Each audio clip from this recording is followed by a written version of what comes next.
Hello and welcome. Welcome to Drakenmemoria. Yay! Can someone look at me on Twitch to make sure that we actually are hearing me? And please, my players, say something so that when someone tests out. I'm working on it. Okay. Mm-hmm. You all really want to traumatize me. I don't appreciate it. Okay, so what was I saying? Drakenmemoria, yay! So as you can see, audience is Sounds missing. good to me. It's what? Sounds good to me. Okay, you can hear yourself as well. Yes. Okay, good.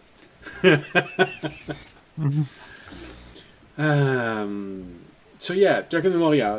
Let's try not to do everything at the same time. So, what is Drakenmemoria, you may ask? Well, it's usually Dungeons and Dragons, but I plan on expanding. But Dungeons and Dragons. So if this is not something you want to watch, well, I'm really wondering why you're still there. But otherwise, it's a pleasure to have you with us. If you're new, welcome. If you're not new, welcome back. Now, second thing I was trying to say. Audience tried to be here, but it was already agreed on that it was highly unlikely. Because I think right now, he's not sitting in front of a computer. He might currently be fine. You think he might have arrived? Or Anyways. somewhere. Yeah. Not the words I'm hoping to hear, but Well, at least we know that he's one's a alive. thinker. At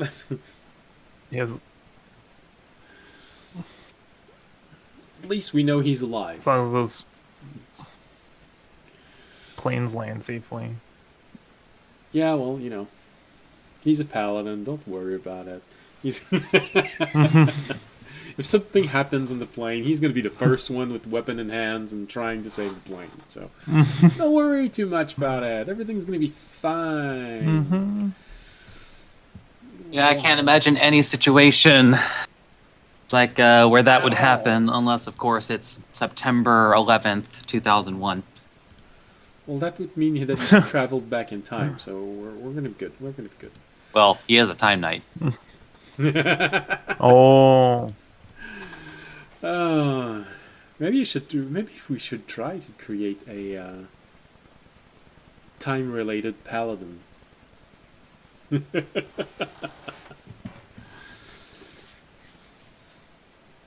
mean, we could just skip over Artificer and make a paladin based on the Doctor.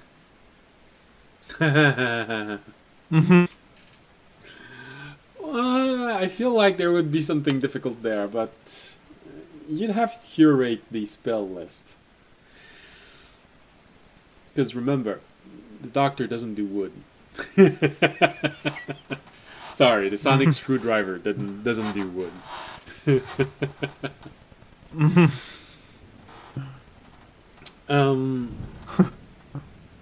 Yes, what will I say? Who knows? What? Who knows? Yeah, exactly. So, if you... so, publicity's sake, if you like the thunderstorm in the background, that's Ambient Mixer. If you like the world map, it's Wonder Giraffe. If you like the dungeon map, it's Dungeon Alchemist. And for those of you listening, because I know you're listening, I can see in the stats when you log in into the chat.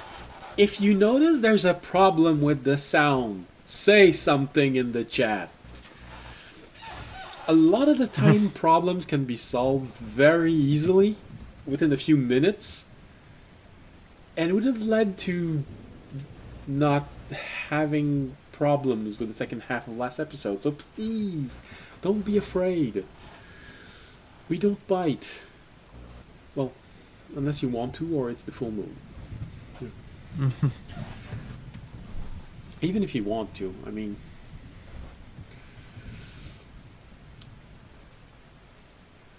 So yeah, That costs extra.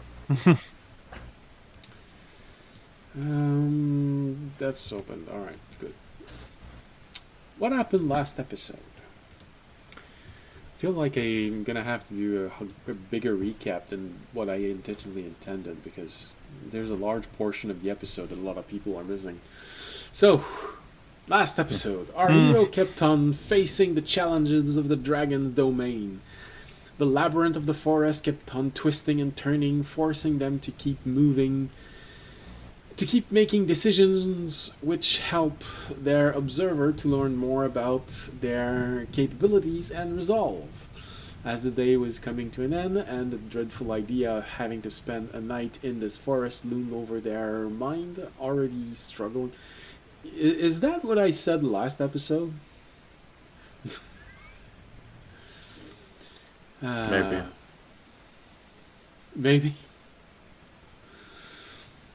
Okay.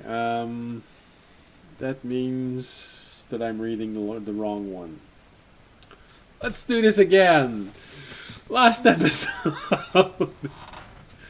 the party found itself in trouble facing a fallen holy warrior. Yeah, that feels closer to what you're actually doing. While it could not maintain its... I think I need to drink.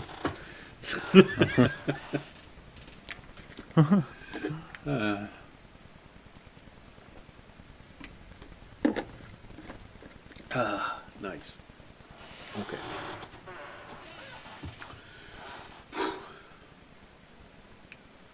While it could not maintain its devastating attack for long, each one found it could strike down one of our heroes. One by one, our heroes fell. Fortunately, as a group, they were able to slay their enemy before it ran out of targets. Injured, tired, unsure on how to handle the rest of their quest, the party took a moment to rest before entering the lair of the dragon. Now, I feel like the rest of what I wrote doesn't work anymore because you didn't hear anything that happened. So let's go with the longer version of that. Once they entered the cave, we still had to make a little bit of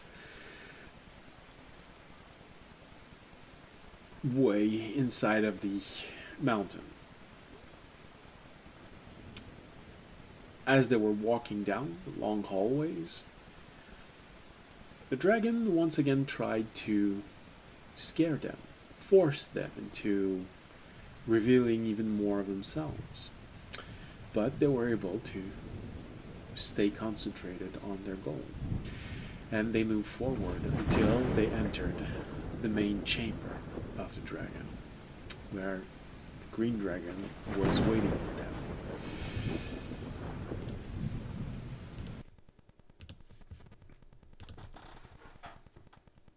Immediately, the verbal fight started, with audience taking the lead of the group, maintaining his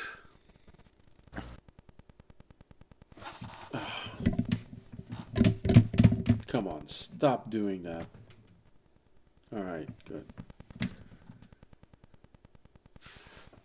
Maintaining the idea of him being the leader of the group. He started talking to the dragon, trying to make him reveal that he was openly stealing from Exaniad, the silver dragon.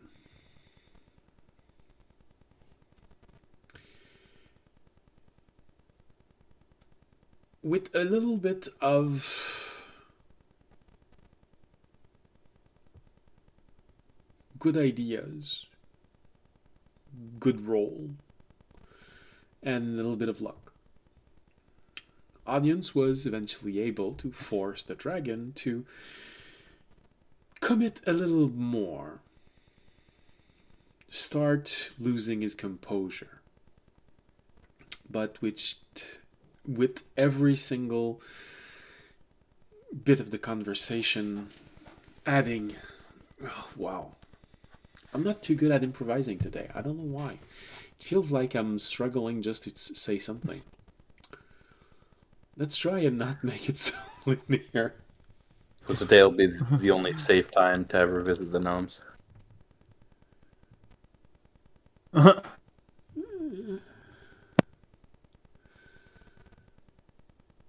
right, Just so what was I saying? Oh yeah, I was talking about. So, audience managed to convince the dragon to reveal a little bit more, but never enough to actually incriminate himself. The dragon decided to try and divide the group even further by whispering concept of superiority and inferiority inside of the group, trying to make Fisher believe he was inferior, and Remy, he was broken, and Jorg, well, he didn't really talk to you, Jorg. Maybe that's concerning, or maybe not. Mm-hmm. Who knows? But it didn't work. Everyone. Jorg's hiding under his blanket. He's immune to Mm-hmm. Yeah. Oh yeah, that's right. You were too traumatized to be traumatized even further. That's what was happening. Yeah, that makes sense. The dragon found my limit. So,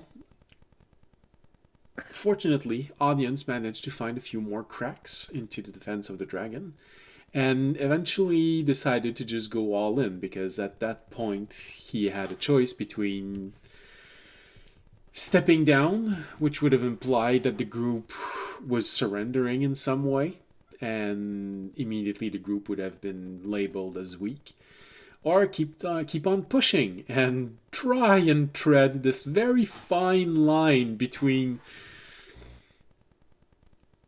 being smart and being a smart ass. Because if you cross the line, then the dragon attacks. If you don't, you get him to compromise himself. And that is what eventually happened.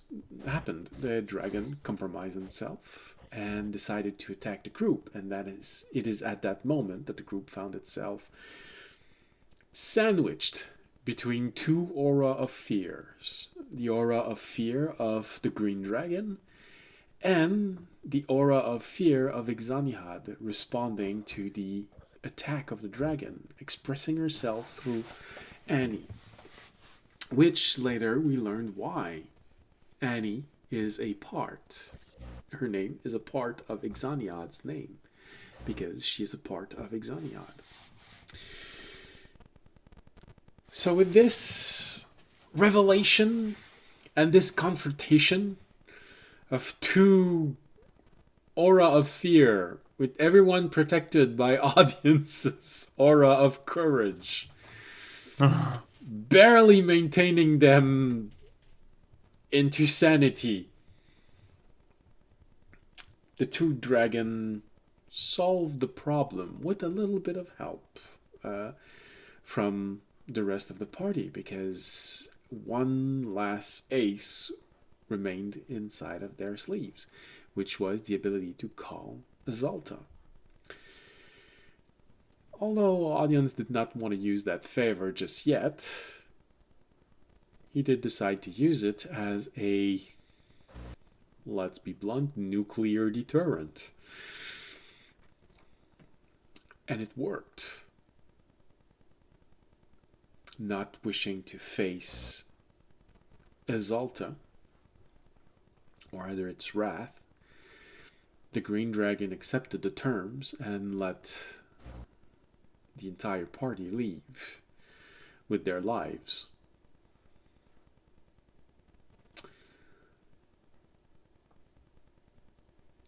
And so the party did,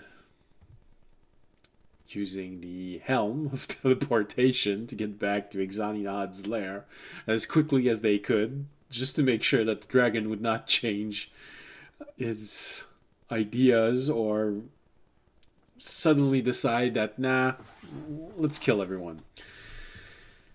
Teleportation was used. Fortunately, it worked well enough, and everyone reappeared in Exaniad's lair. And Exaniad promised that so long as the group is inside of the island chain, they can call upon her, and she will come when she can. She doesn't teleport; she flies.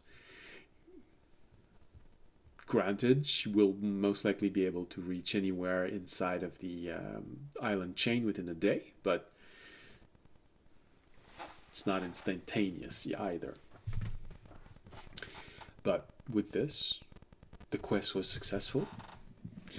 Fisher got to ask one or two questions about Annie, learning that she is literally a part of Exanihad. Magical elements, including a lot of her spellcasting abilities. And after that, the party went back to the monastery below to have a well-deserved night of rest, a decent meal, because let's be honest, a feast for monks is not the same thing as a feast inside of a castle. But it was warm food. It was good food. There were beds. Not necessarily soft beds, but beds. And Fisher was even entitled to have a chair for his sentry rest. The height of luxury. Well, if you wanted a bed, they would have given you one, but you usually prefer to stay standing, so they gave you a chair.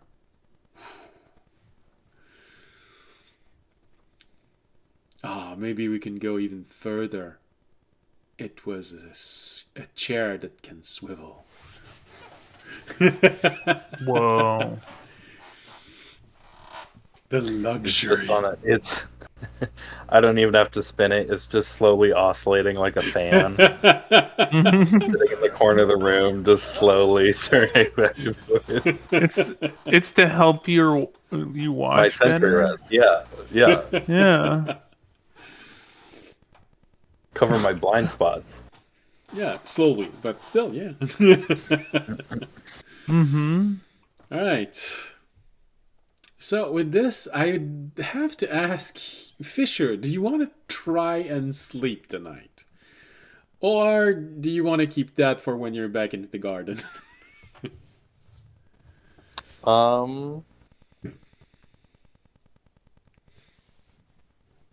Huh.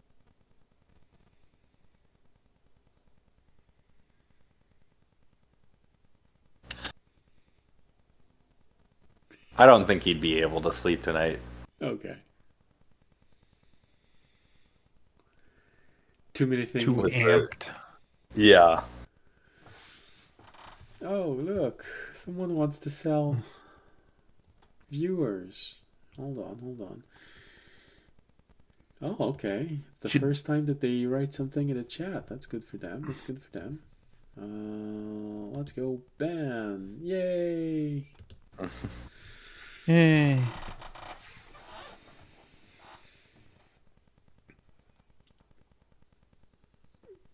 What is going on in Fisher's mind right now? You said that he had too much to think about. I think he's just kind of reeling from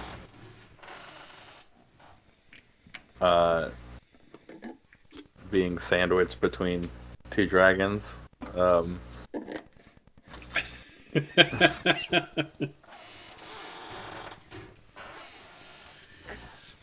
And Especially with their size. Oh, good lord.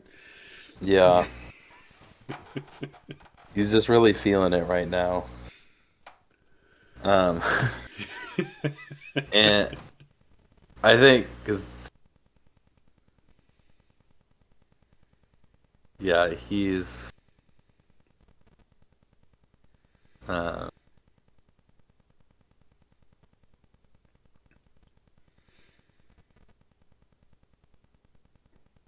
I think this really the first time they've been like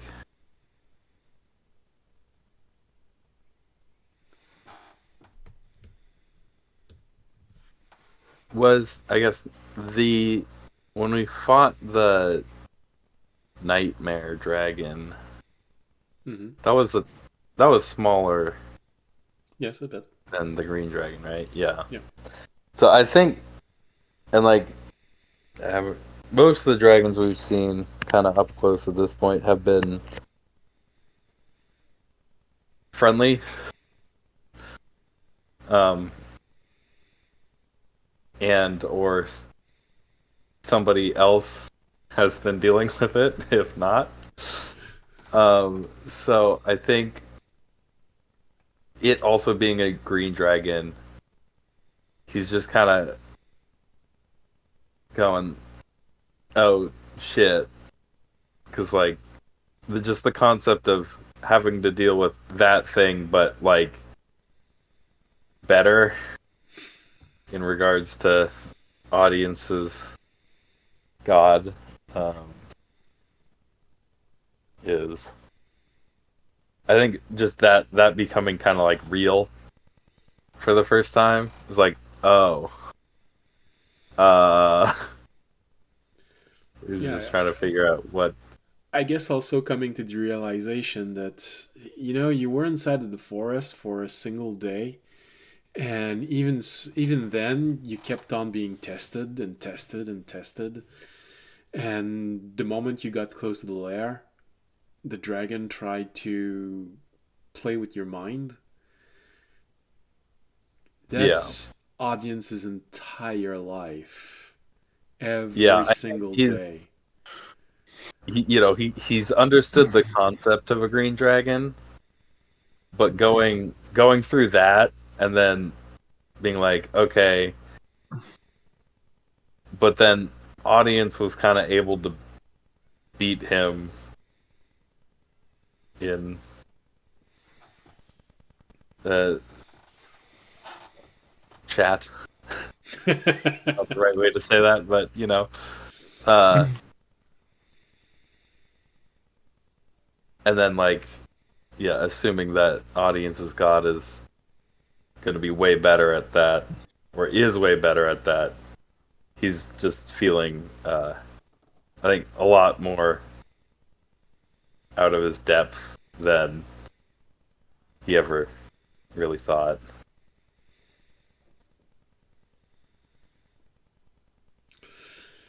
In that case, just to help you just a little bit more, Taranad will probably point out during the night that, yeah, that's gonna be it, and even worse. But even worse than that, did you hear what Ixaniad said? The divine dragon and what do we call it? The dark dragon? It's also technically a divine dragon, but it's also everything that's evil. He's involved in all of this. And to them, to dragons, these dragons are the same as for us demigods are. That thing is involved in this. Is it Yeah, above audience's dragon? Is it below it? I'm currently operating under the assumption that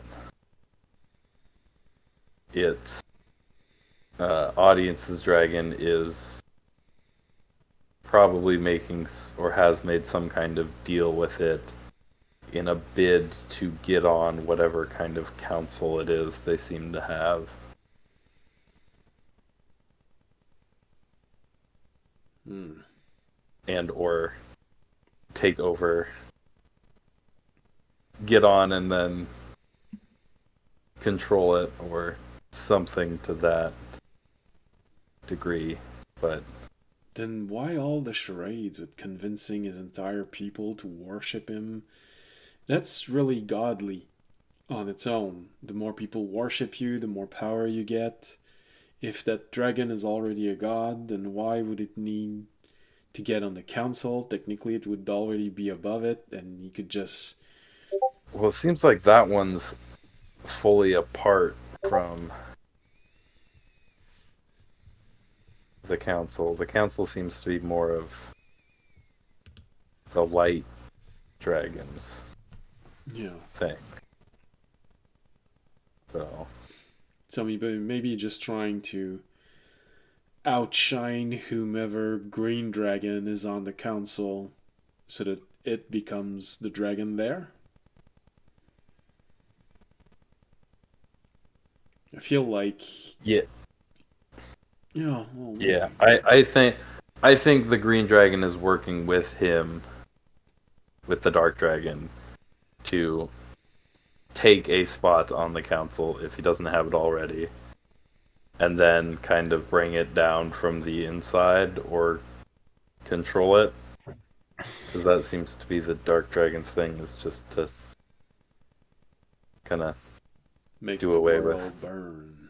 Yeah. So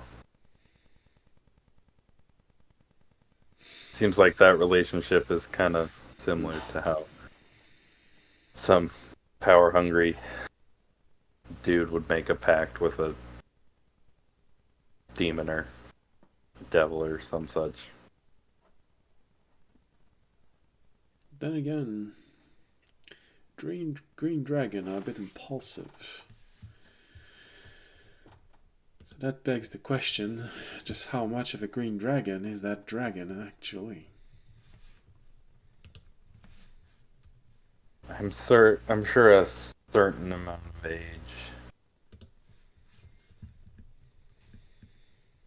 can. Yeah, it depends. What do I know? I'm 4.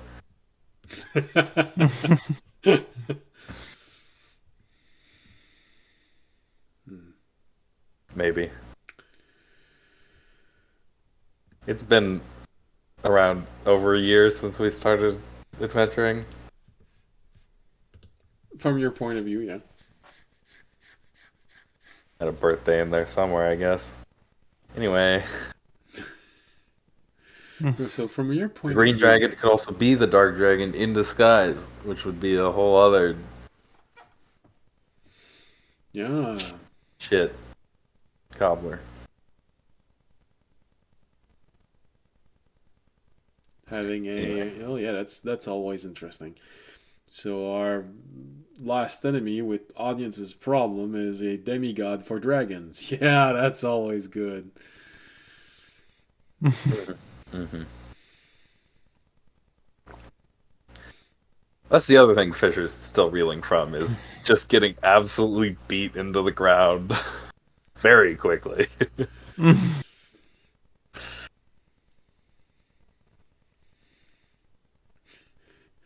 Yeah, maybe Terranad would be a bit. Alright, Terranad, play back the tape. Let's go over it. All right, see there at that moment when you saw the strike coming and it just started entering your armor and slowly sliding inside, it bounced off me. You really should be careful about that. Weight was too much on the back foot.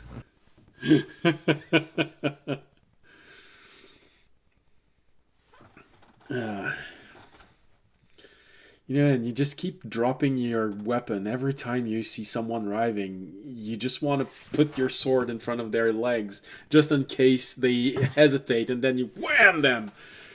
Doesn't work when they're better than you. Yeah. This is my flavor for how he gives me a bonus to AC, by the way.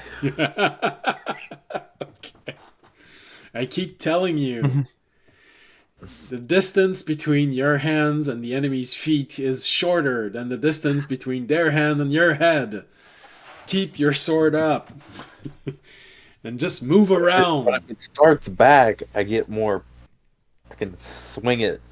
I get more power when I go to swing it forward. It makes a circle. Your weapon is at its longest in front of you, not below you. Fine. If you'd listened to me, you might not actually have been partially dead that moment. And I wouldn't I'm have a used to using, scratch on being my able to arm. use my magic. The friggin' sword he has. Yeah. Sword that only Tool over there can use.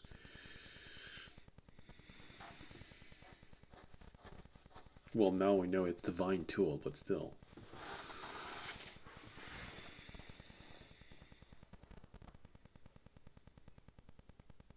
I think turn out night go back and forth like that for like That's hours. that's exactly what I was about to say.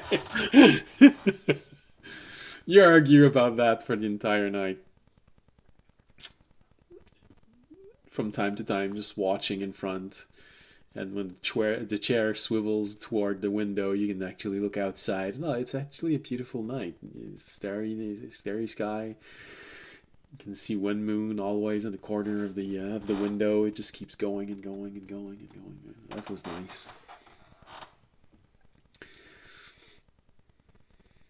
You hear a strange sound during the night, but it sounds like someone just dropped a ball on the floor. That's it. Something made of leather. So, nothing bad. They're monks. They're probably practicing. Probably using huge medicine balls to, I don't know, train their resistance or something, and one of them dropped one on the Who knows? floor. Weird stuff with muscles. How does it even work? Plants are definitely the superior.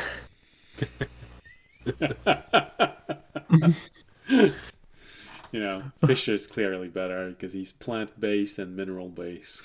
Yep.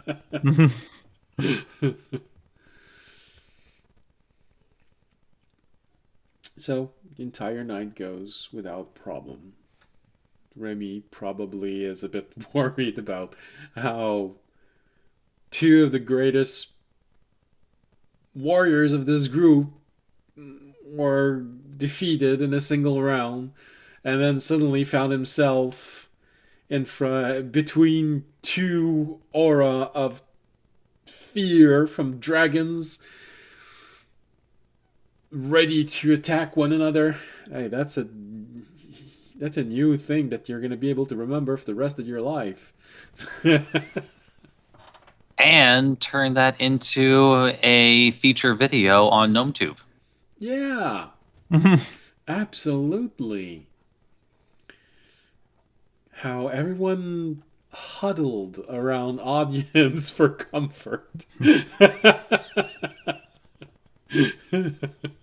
I mean, that just makes audience look good. Yeah, that's exactly why Remy's gonna put this on Gnome too. Jorg, I don't know how Jorg would live through all of that. Having two dragons, one in front, one behind, yelling at one another with the aura of fear active, meaning that each one of them was ready to attack. Yeah, Jorg is gonna ask: Is my amnesia from brain trauma or just emotional trauma? It's stress induced.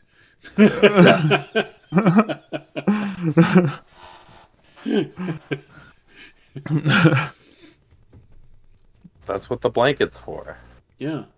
But then you All I start to remember is wonder. the soft curves of the blanket. Okay, now this is starting to get a little suspect. Folds, not curves, folds. Yeah, because Suddenly that makes it worse. Fabric. Yeah, the folds of the fabric. Sure. Jorg, reasoning. you are aware. Maybe we shouldn't tell Jorg. You are aware that when you take the blanket and you rub it like this, the curves is actually your hand beneath it. So, you feel comforting the curve of your own hand? Jeez. Well, we learn something new about Jorg every single day. Mm. My parents were never there to comfort me, so I used my own hands. I thought, oh no, I'm not gonna say this. I don't want to add anything to that.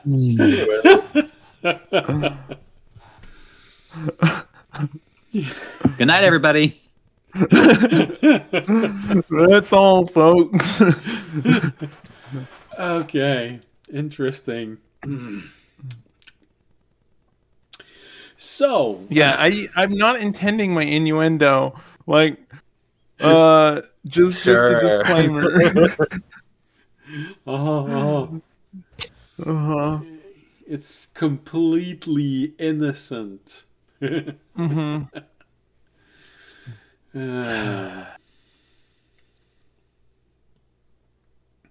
Oh, well. That expression works better in French. There is an expression in French that when you call someone innocent, you're also calling it stupid. So, Mm. um, so with all of that moving about in your head, your night is probably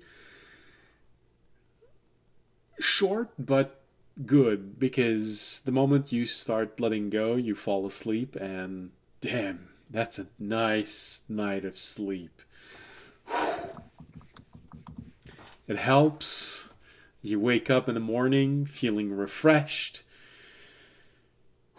feeling like everything is at least a little bit in the past, and you survived. And one thing that you have to start thinking about, and this above anything else has shown it really well, you're reaching a point in your life where you're high enough level that you're starting to be able to do things that no one else can. For example, Remy, because of his reliable talent, can't roll lower than 23 on a stealth roll. The average person can't roll higher than 20. So that is, Remy can by default do something that normal people can't, even at their best, but that's his worst. Audience, being able to consistently roll persuasions above 20, even though his worst is below 20, his average is above it. It's the kind of person that can enter into a room and convince anyone to follow him into the heat of battle. If a village is being threatened by brigands, by mafia, who knows, audience would be able to just enter and convince nearly everyone in the village to follow him, even though the rest of you know they're all gonna die. That's what a roll above 20 can do. He would easily be able to overrule the charisma of the leader of the community. That's a lot of progress for audience, who could barely talk to women when the quest started. But now he's grown into this impressive talker. But you're all reaching that point now. You're all are starting to do things that no one else can. I mean, how many people can actually say that they entered the lair of an evil dragon and came out alive? There's probably enough finger between all of you to count them all worldwide.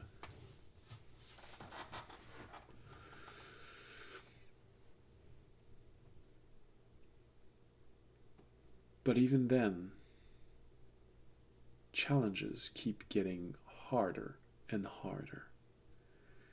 Your enemies are keeping up with you.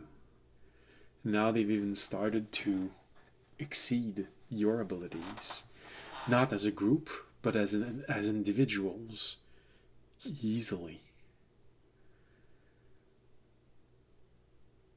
And the more you move forward, the more it feels like the world is in danger. And your world has chosen the heroes inside of the garden to save it.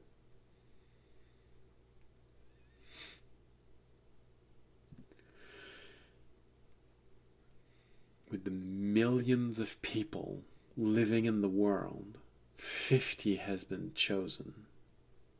And you're part of that.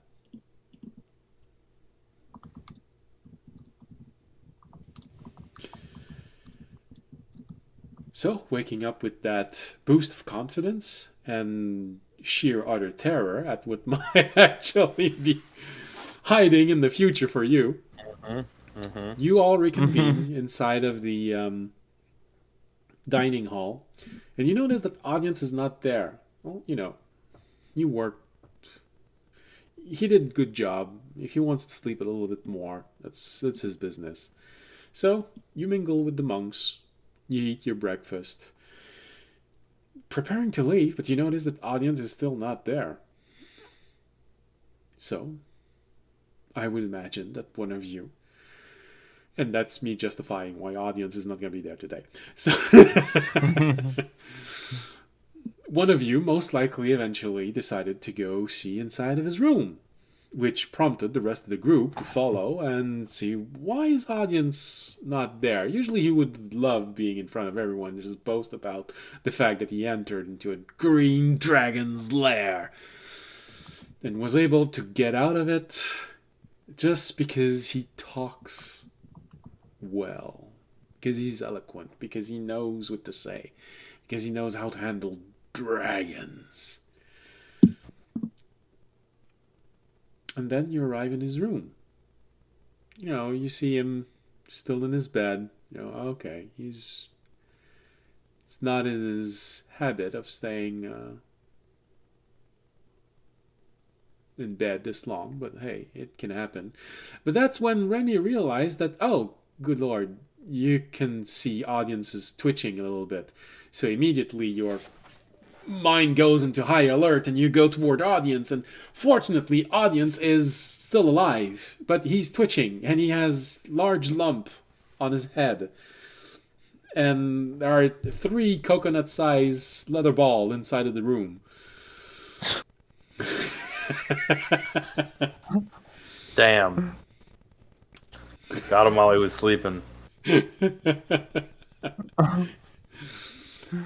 Yeah, since I forgot to roll for the past 2 times that the audience was out, I decided to roll while he's not there. And since I can't get him to be struck by those things, Jorg has his blanket for a reason for not being there. Audience is going to have the balls hitting him in the head. Just knocked out. Yeah. Dang. Incidentally, coming up to these balls, what numbers do they have? They're leather balls, so I think that's between 200 and 600, I think. 400, 38, and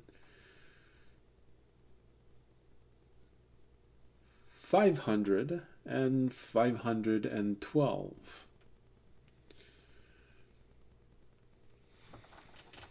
What are the numbers? They are numbered by however many, the number of ball that it had been sent at him. Do you remember when It was the Kenku from the Misty Isles. Because audience defaced one of his books. Eating. He's been sending balls to combat him. And you can easily Yeah. recognize them on the balls because there are two things. There's a number on the ball, and there's also written on the ball, "So disappointing." Which is what audience told him when he tried to get revenge the first time and failed. So, panicked, I would assume, you, because audience seems to be convulsing a little bit, and so I would imagine that you tried to get into the. Yeah, sling him over my shoulder and head over to the infirmary. Oh, infirmary of the. I would have imagined that you would have gotten him to the infirmary of the garden, but. Yeah, sorry, that's what I meant. Okay. I guess, yeah, we gotta go to the garden now. Okay. I guess Make sure the rooms. Why does he's got the helm. Okay. No. I guess more of a hat Oh, really shit. doesn't seem to have been very effective on the defensive end of things. Well, you got an injured party member. It would sort of be justified for you to use the emergency beacon. Yeah. Yeah, I don't think he yeah. wears the. Would he All, wear the helm when he sleeps? Otherwise, you wouldn't have a concussion. So, yeah, all with him slung over my shoulder, use the orb to call Sarah. well, quite easily, of course, she answers, and the moment you tell her that audience is injured, she accept the immediate emergency teleportation. There is no problem. There is no interference. So you find yourself in the garden, but not just in the garden. You find yourself in the infirmary, where Carmita is already waiting for you and takes audience into an infirmary, put him on a bed, and starts analyzing him immediately. Fortunately, it only takes a few minutes before it comes back and looks at you all, seeing that Remy is a bit worried and Fisher annoyed, and I don't know, how does Jorg feel? Baffled. Okay. A lot of weird things. Dragons, balls. Oh, good lord, we have dragon just- balls. Oh shit. So when is Fisher going to go on his training journey and start carting milk to all of the locals? Well, he first got to find Master Roshi. I'm sure he could find a perverted martial master somewhere. He's not that pervert. He's just a little pervert. Excuse you. In original Dragon Ball, he wanted to see her pee. So he's got That is- kinks. You're kink shaming? Also underaged. Yeah, there we go. Incredibly so. Well, they've been trying to have their rights accepted. Yeah. I didn't say they should. Oh, well. I said that they've been trying.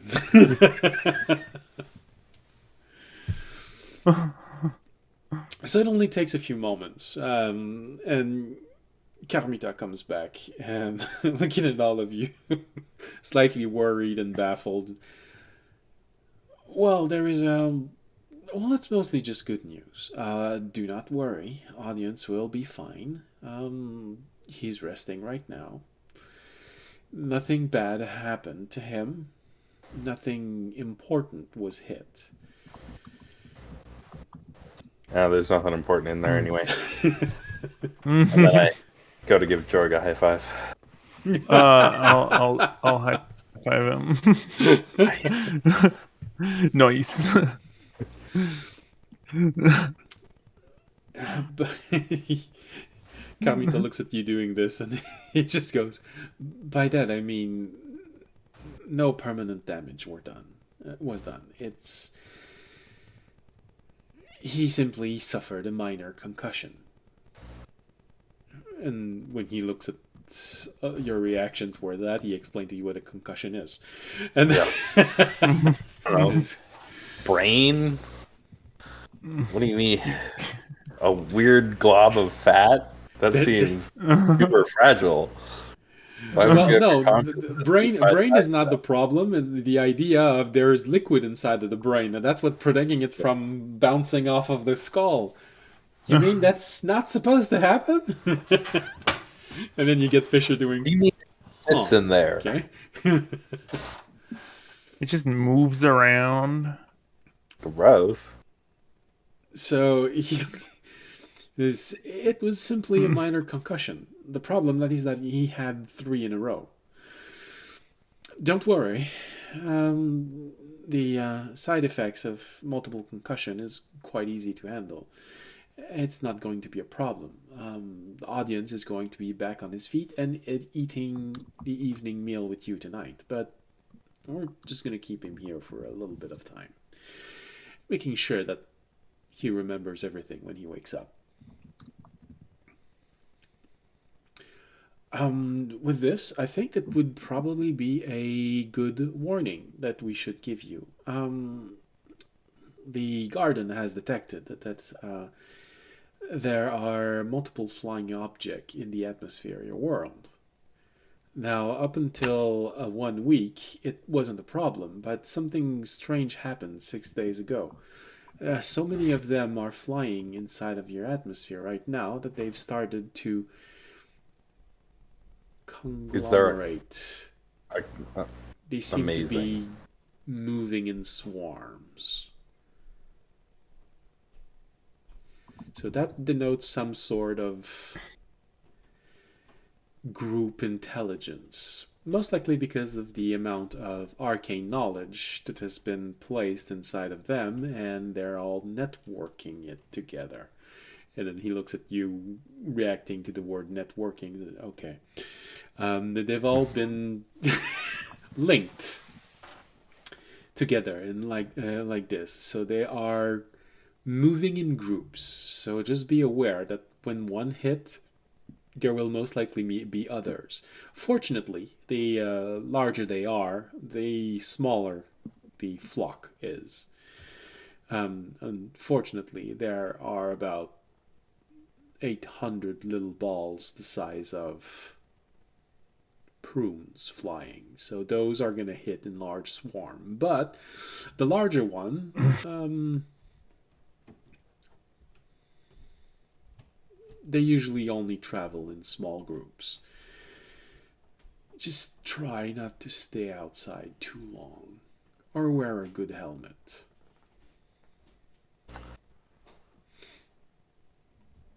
We'll keep it in mind. All right, well, since we do have audience here for the remainder of the day, I think that whether you want it or not, you're on vacation for 24 hours. So, have a pleasant and relaxing day. As pleasant and relaxing as living with gnomes can be. Mm-hmm.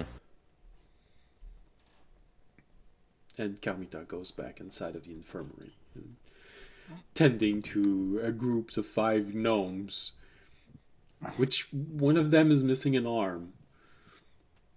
But the others are joking about it, so it's probably not that important. Or severe.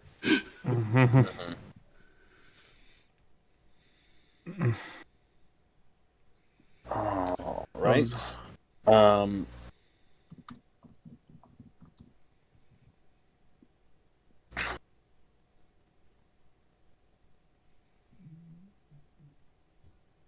So the question now is, what do you do for the next 16 hours?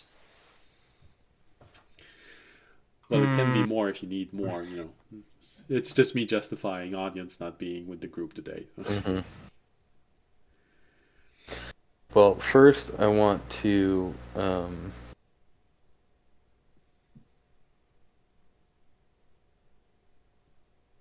try and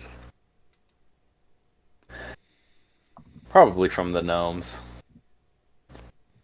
I'm going to get a very, very serious method of defending against these horrible balls.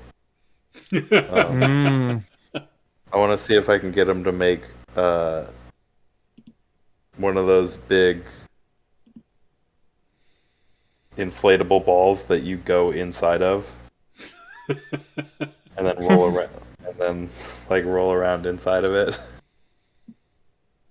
Can they get into the tiny hut, or would we be safe? They would bounce we have off to the just tiny hut. So we The could just reason go into why one of audience those. got hit is because I kept insisting on each one of you having a window in your room. They can't go through walls. Yeah. So, as a joke gift for when he wakes up, I want to present him with this very serious, definitely gonna work defensive vehicle. You got a gnome looking at you for a brief moment. Wow. He's got to be able to breathe in there. Well, that does put some restraint on things. Unless we don't make it something that lasts long. Could you make it something that deploys? Like it just boomf, and then he That's is exactly kind of stuck and rolls around that's a little exactly bit. what I'm thinking about. I'm thinking And I about could just kind of something. roll him down a hill or something. Out of the way of danger. Well, I don't know about rolling down a hill. That's very important.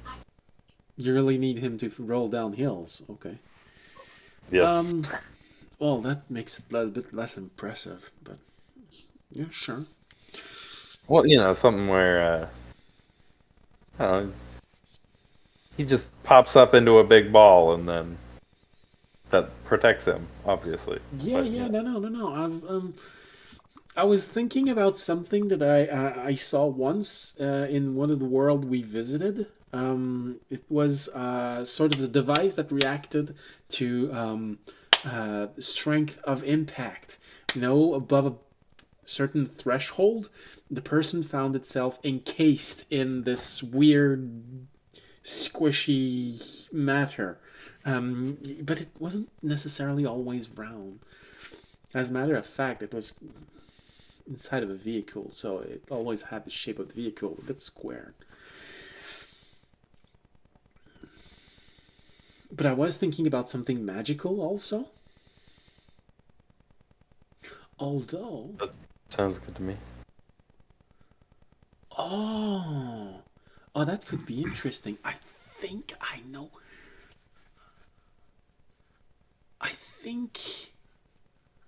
Yeah, I think there's a spell.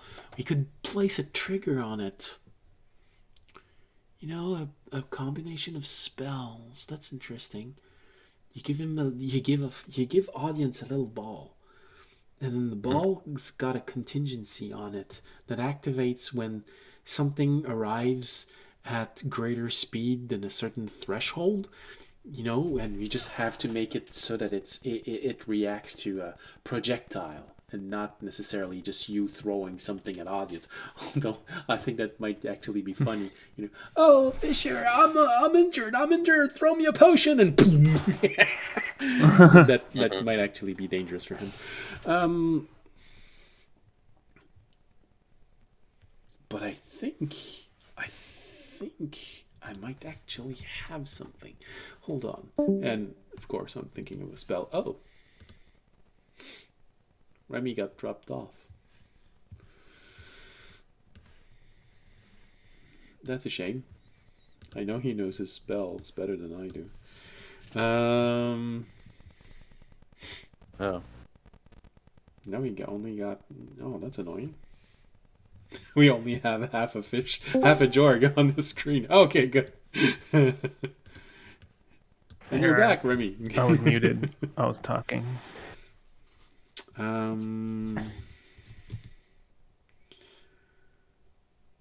Isn't there a spell that creates a globe? Not globe of invulnerability, another one. Autolux Resilient Sphere, Resilient sphere. I believe is the one you're looking at.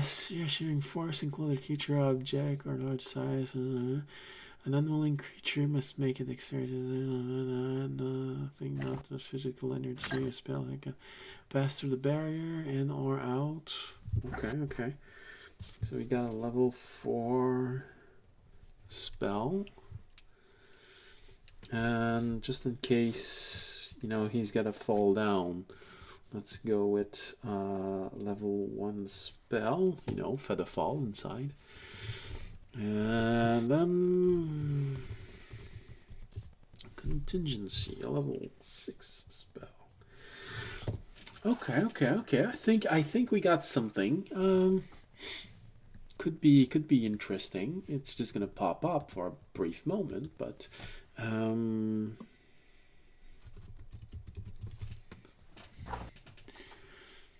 anyway, it only lasts 1 minute.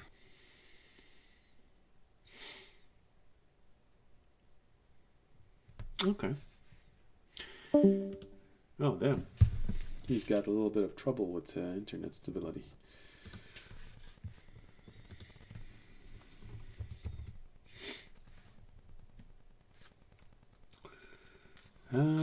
Scrolls. The level of scrolls that I want. Come on, give it to me. Here we go.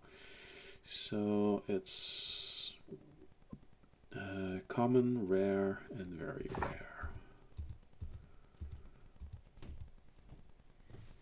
Common, rare, and very rare. 5.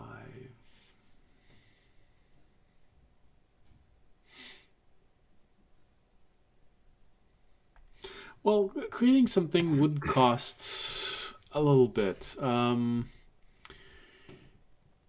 5,000 gold.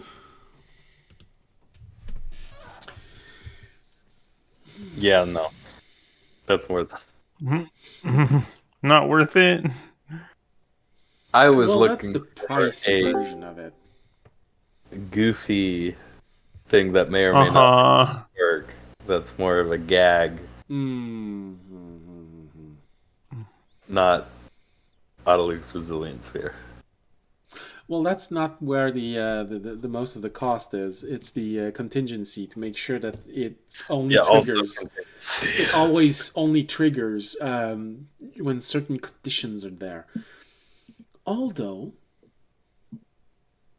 well, that would require something. But I think, how's that called again?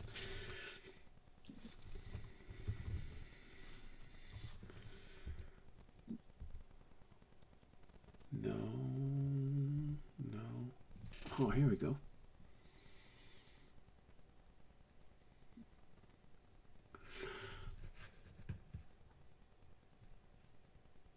Okay. In that case, the gnomes,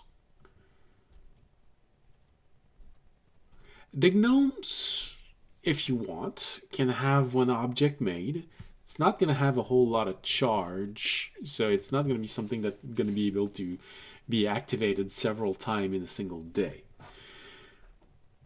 But there is something he can do, and it's only going to cost you 600 gold.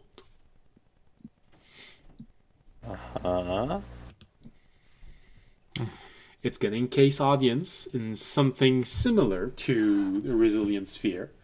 It will be reactive to projectile.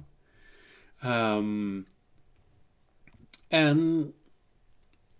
should he starts falling, falling down a hill, with a little feather fall spell inside of it, he won't just bounce off the walls of that thing until he reaches until the Featherfall spell ends. And it's going to be tied to the Featherfall spell. So when it immobilizes, it's just going to pop up. Pop.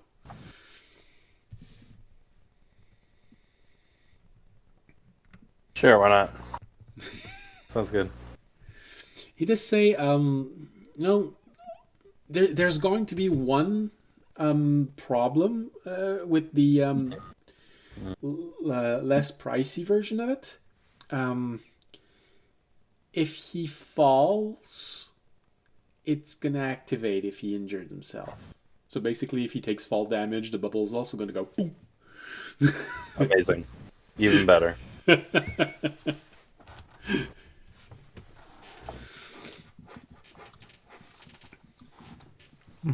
Okay.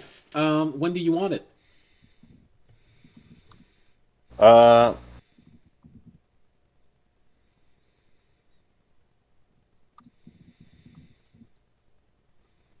Soon-ish, but no need to super rush.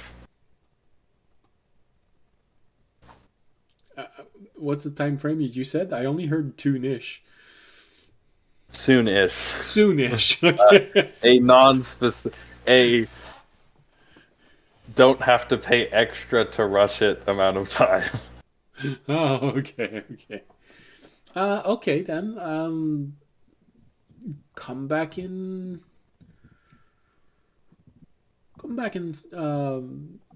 3 days and a half. It should be done. 4 days if you want to be sure. Sounds good. All right. I also have something useful I'd like to have made. Okay. Hold on. Useful? No, we don't have time for that. Oh, okay. I would say mine's about as useful as... Well, no, mine's actually useful. It would be a magical component pouch that I can still use when I'm transformed that also lets me use verbal components while I'm an animal. I don't know how easy that would be. So a backdoor way to get your 18th level druid feature? Oh, I can do that at level 18. Yeah.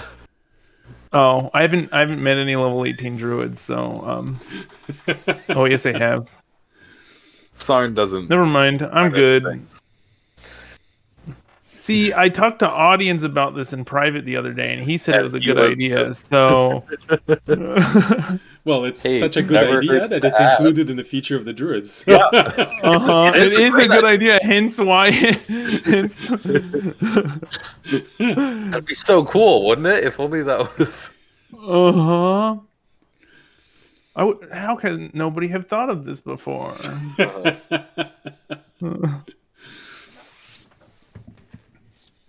Okay, never mind. We're good. So you're gonna choose patience?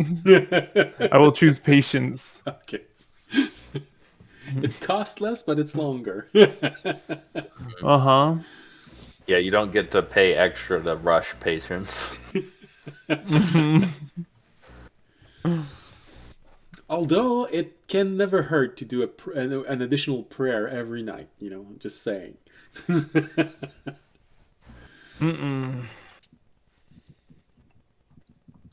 All right. Well, with this settled, and Jorg starting to talk about this, and then suddenly Fisher saying, "Can't Sarn actually do this normally?" Oh, you're right. Yeah, just make Fisher's thing. It's cooler. I mean, there's only one no. Like, you can have them work on multiple things. There is a large number of gnomes. They like working on things.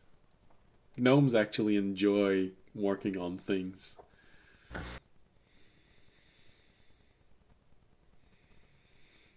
Yeah. Anyway. They do. You know all of those channel on YouTube, the people that likes to build things? If gnomes existed in our world, that would actually be their channel, period. And they create wacky things.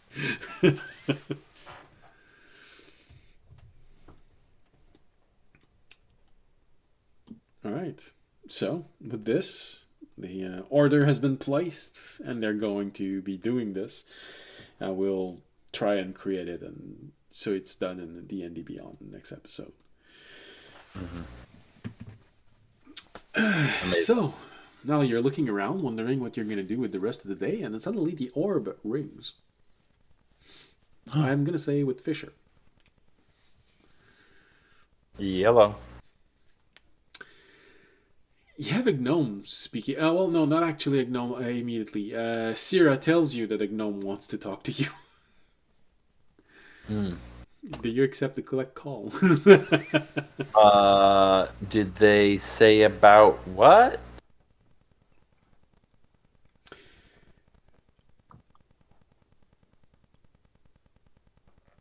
Did they say what they wanted to talk about? Well, actually, it's a question that a lot of gnomes have received requests about how to reach Onak.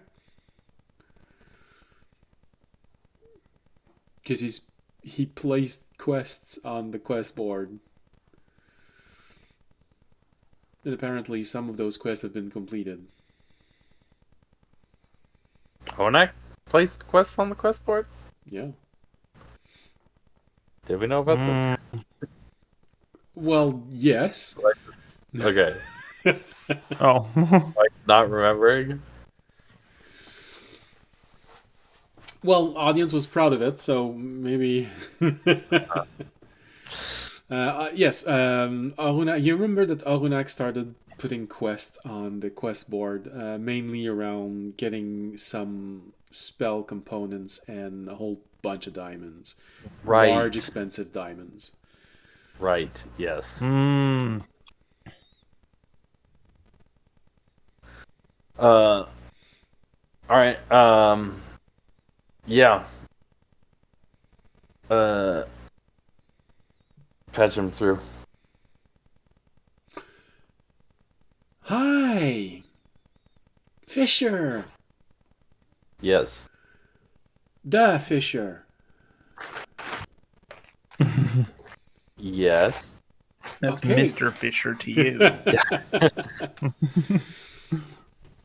No, it's... Sir Fisher, we are time knights. Do you actually say that?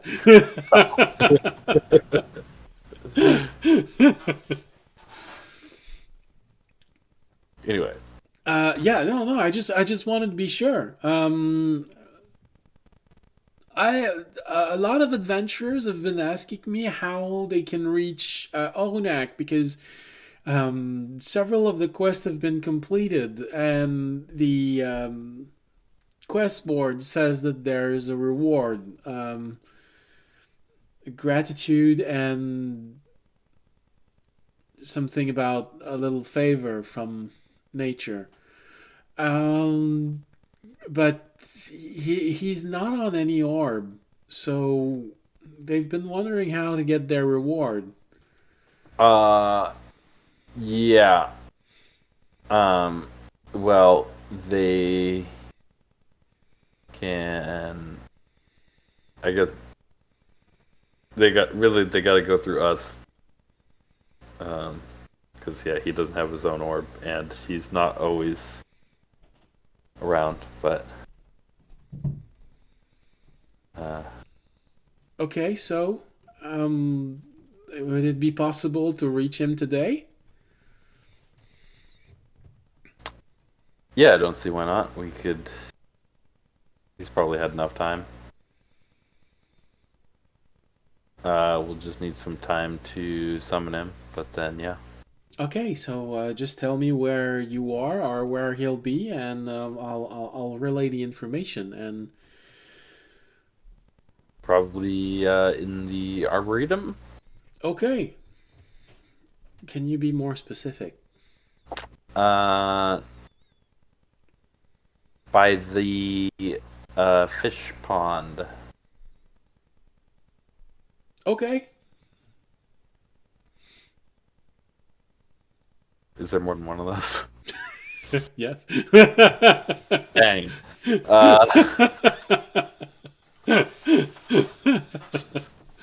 But it's gnome, so that's okay. It's precise enough. You're gonna have people waiting at different fish ponds. Why don't we just go the entrance to the arboretum near the main tavern? Make it easy for everybody. Okay, good. I'm gonna relay the information, and yeah, hopefully everything goes well because we've never had an elemental creature give quests. So hopefully everyone's gonna react well. Good. I think He, it should be. I mean, they're the ones who took on the quest Yeah. with the reward of gratitude and a small favor from nature. I mean, I wouldn't take that, but whatever. Jorg, how do you respond to that? Seems a bit vague.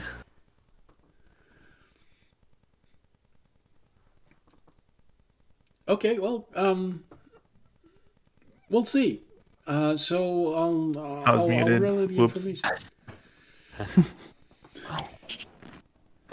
I'll relay the information. All right. Thank you. All right. How many are we talking here? How many what? Like groups or people or whatever.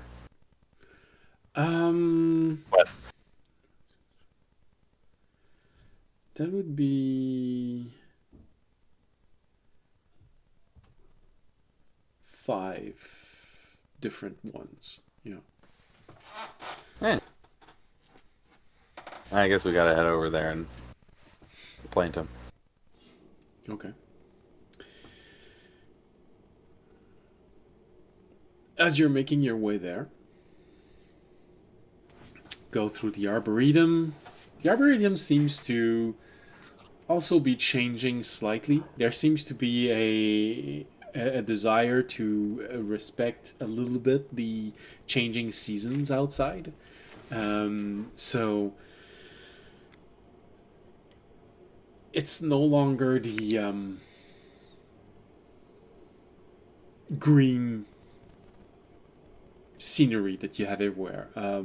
Although they seem to have a desire to skip winter. There is a change of color in the trees. And that's also where you realize that some of the trees don't come from your world.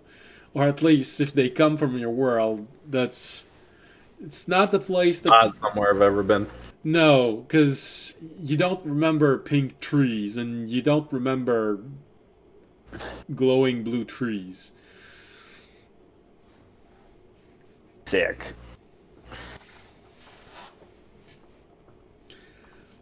But also, and probably Remy would be the one to notice this. One of those trees, the petal that are falling, I mean, it does slightly look like the color of Tobiashi's cloth.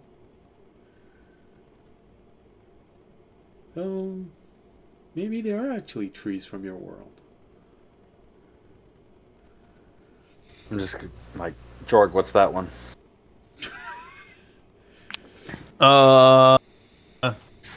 Do I need to roll a knowledge nature for this?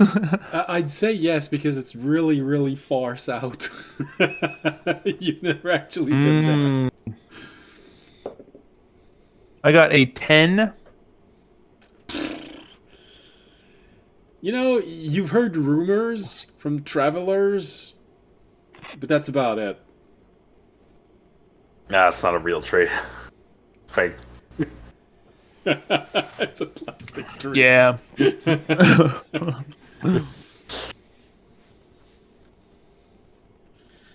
There are those rumors of trees that in spring have beautiful pink blossoms that fall everywhere, and apparently everyone wants to see them, and once you've seen them, everyone wants one.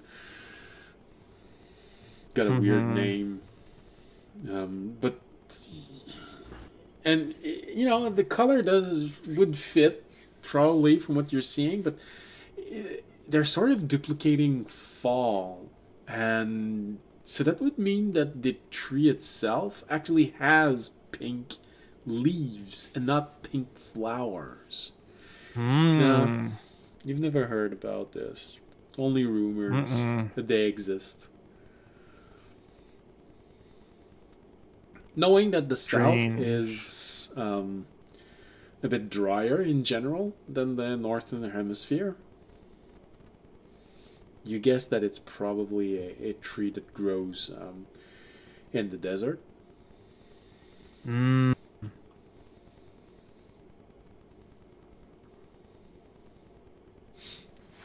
Well, if it's from our world, it's a desert tree, probably. This is a forest. Yeah, I don't know. I don't know what they're doing here. And Yeah. how about that glowing blue one? Yeah, that's not from our world. Dang. Yeah. But, Jorg, it's not from your world. But technically it is. Uh-oh. It's just... I might have lied to you. No, it's just that it's not something that you'd expect to find. It's more a type of tree that exists in legends that talks about realms that connects to your realm. So, in D&D term, it would probably be a type of tree that originates from the Feywild, but in this universe, it's probably from a world that connects, where that world takes its energy from, because that's how it is. Each shard contributes a type of energy to this world, and this world, the reason why you're living in this world right now, it's because it's supposed to be the world that has the most diverse quantity and types of energy from a variety of shards. At least that's what the exiled say. Why this world is so vibrant with everything. So it's you're right. It's not from your world, but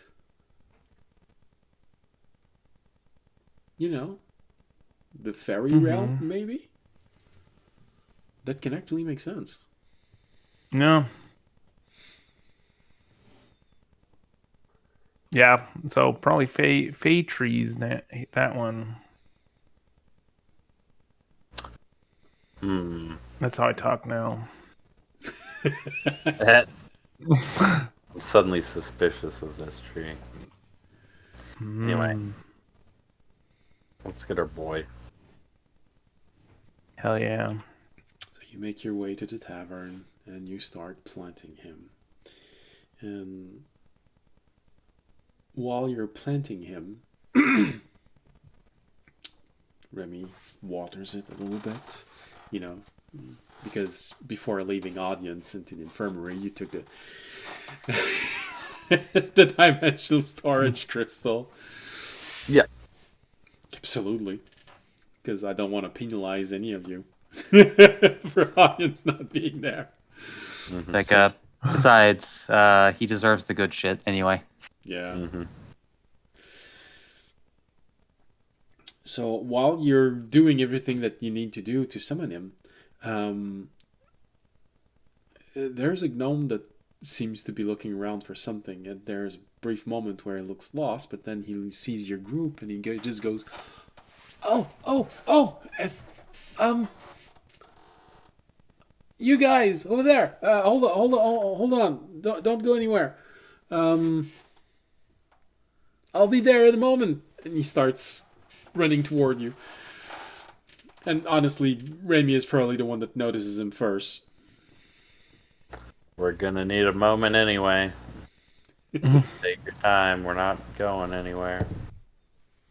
George, Okay, run. that's not a natural 20, so it's a Hunak that comes out. The Fisher turns on their egg timer. Yeah.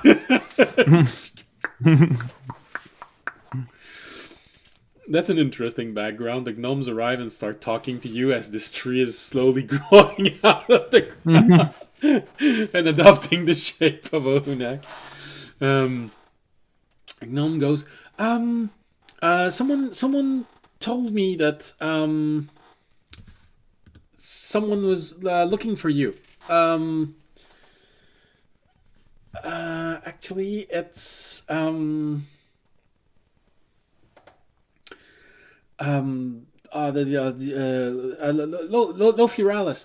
He was looking for you. Apparently, you asked him to look for things, and he has news. It's a guy in a black cloak that told me to tell you that he was looking for you. Wonderful.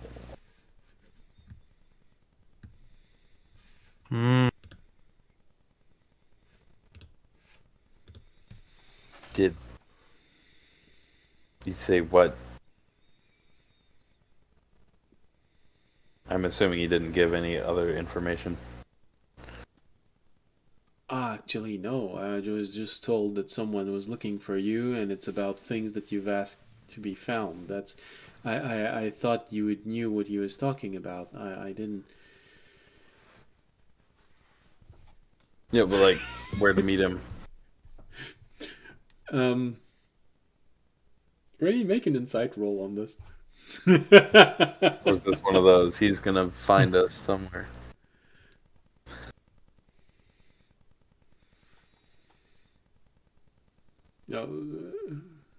Lofiralis is one of the member of the is one of the 50 adventurers, so you can just call him on the arm.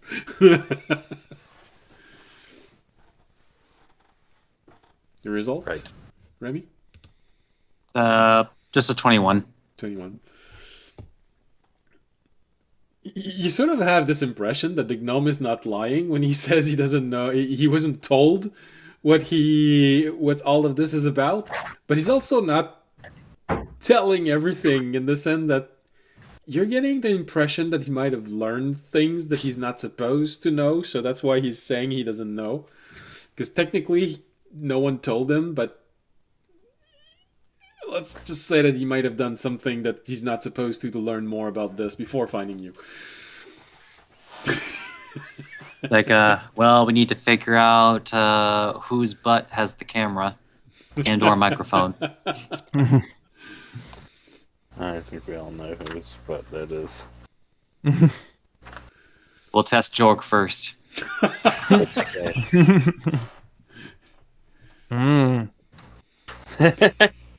George, bend over. Why? I see someone wants access to my butt. It's like, no, he's just perfectly fine with you being the first one to be tested, because then at least you suffer, even if there's nothing wrong. So, do you do anything with that information, or do you let Fisher handle the contacting the mage? If he's not getting any nefarious vibes, he's going to leave it alone. Okay, and then Remy leaves it alone. And it's really not something. It's really not nefarious vibes that you get. It's really sort of like a child saying, "No one told me anything," and then you hear the little gear going in his head. It doesn't mean that I didn't look what that was, but I peeked. But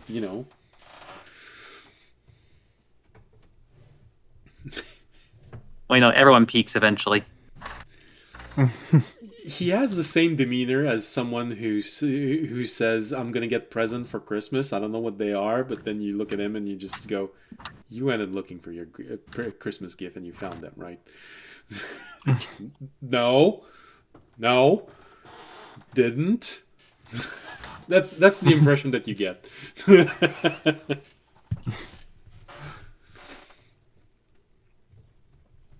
All right, so Fisher, do you call? Do you wait for later? Yeah, might as well call. All right. So takes a moment. You get Sierra. Sierra gets the mage. Takes a moment, but the mage eventually answers. Yes, Fisher. I was trying to reach audience, but apparently he is in an infirmary right now. So I was recommended to try and reach you all through other means. Fortunately, apparently, a gnome heard the conversation I was having with someone. I don't know how much of a blessing that is, knowing that they are always listening. But you are talking to me right now, so maybe not too unfortunate. Now then, you and audience have asked me to find something. I have news for both. Is there one that you'd like to have before the other, or do I just go with whatever comes first? Order doesn't matter to me. All right, then. Hit me. Audience asked me to find where a large piece of enchanted metal found itself after you forcefully tried to teleport it from a field a few days ago. Any... I have found it. Unfortunately. Oh. Sorry, keep going. Unfortunately, since the moment I found it and how long, and between the moment that I found it and the moment right now where I'm telling you where it has been collected by people from a city and has been brought to another mage in the island chain to be tested on. The object is inside of a arcane laboratory inside of the city of Tolteran.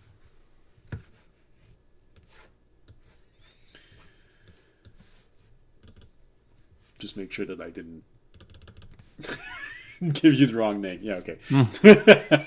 And what was the name of the city again? Tolteran. Tolteren. We haven't been there yet. Those present here right now, no. Audience, yes. Okay. And that probably is something that Remy. It should bring a memory back for Remy. Do you know which one I mean, or do you want me to refresh your memory? What was the name of the place again? Tolteran, the city of Tolteran. It's not ringing an immediate bell. Okay. And that's a funny thing too, because we haven't really been to too many cities. Well, you actually all joined right after audience left Tolteran. So Fisher. Okay, so that'd probably do it then. Yeah. right after he exited. This is when I made Fisher join the group, and a few days later, I believe it was Remy because you arrived in the garden. So, but you've heard audience talk about it once before, Remy. You've heard audience say that he's wanted for card stealing in that city.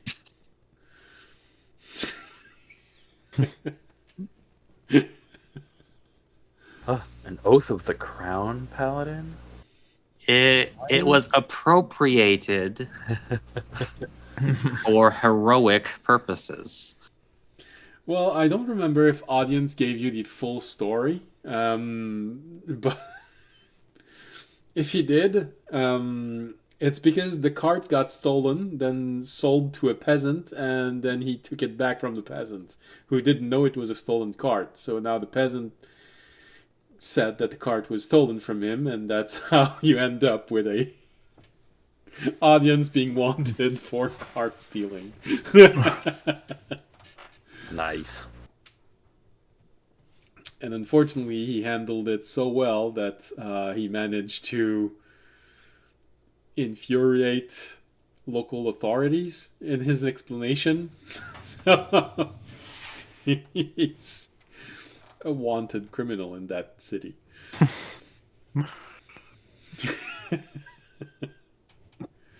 It was one of those day where, you know, when players start trying to deal with local authorities, and when the session ends, everyone just looks at one another and says, "Did we just escape from a city because they tried to put us in prison?" That kind of day.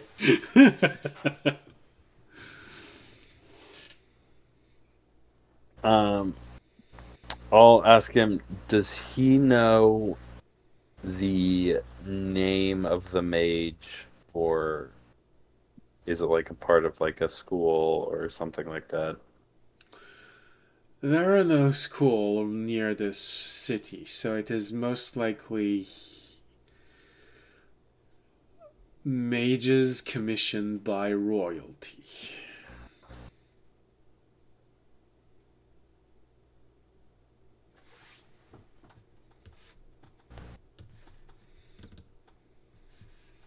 Do you have any specific name, or just...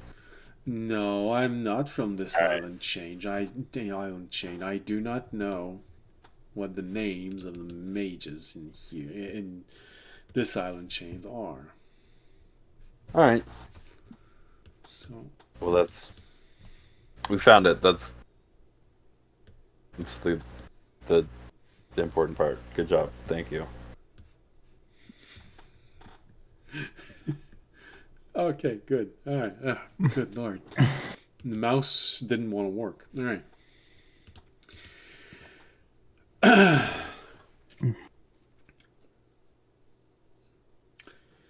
Remy, having such a good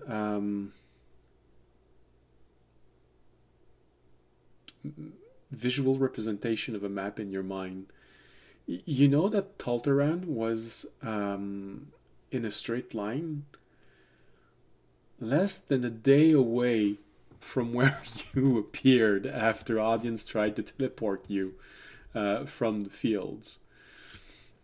Right after when you tried to go talk to the dragon. So you actually, and honestly, I realized that after when you decided to start going up the mountain, you might actually have teleported something like half a day away from where the object actually was. Comedy. I already was in my bed the same day when I said, "Hold on." And I looked at the map and, oh, okay, that's nice.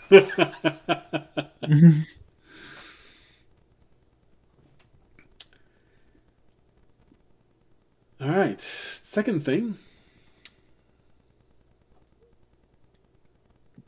The elven wizard says, the second thing is your request, Fisher. You wanted to know where the ship of your old crewmates had transported to.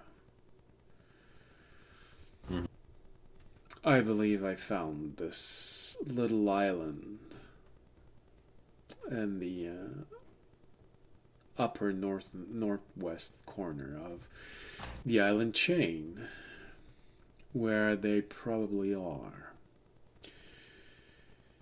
It's heavily protected, magically speaking, so you'll have to find your own means of going there.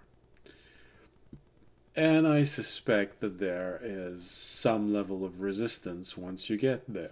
So either go in by stealth or with a really fast ship that can drop you off and can go away.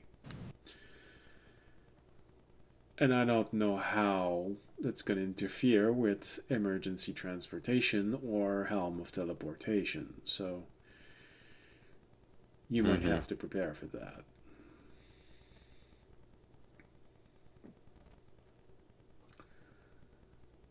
Wouldn't be the first time we've had to sneak into a teleportation enclosed, Now it does highly secured island. it does feel like this place has been intentionally protected, so it is most likely a hideout. Knowing who you asked me to look for, a pirate hideout. Or something similar to that. Mm-hmm. And remember, there is a large ship capable of attacking a city somewhere in that arcane distortion field.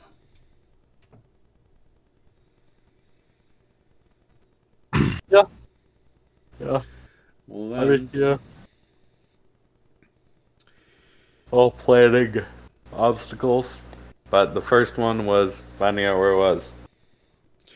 in that case, make sure that the orb can project the image and make sure Remy is looking at it properly. And he uses minor illusion to create a map and highlights where the magical dead zone seems to be in the middle of the ocean. Jorg, get out of frame. Yeah.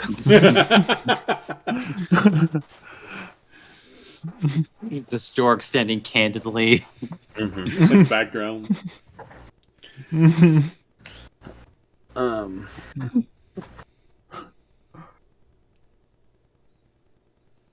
Sweet. I will. We have audience has been carrying it around, but I believe we have a big old physical map of the island chain. Correct? Yes. And I then would- Remy looked at it very often, so he can also make a magical, very real representation of the map. Yeah. He can make it 5 feet by 5 feet wide. Well, remember, he can actually make it even bigger. Mm-hmm. I will take out our physical copy and mark that down on there Right. as well. So, in case Remy gets a concussion, now you actually have a way to get there. Because I don't trust you, Remy. But to have a backup. So I don't have to bother you every time I want to stare brutally at it.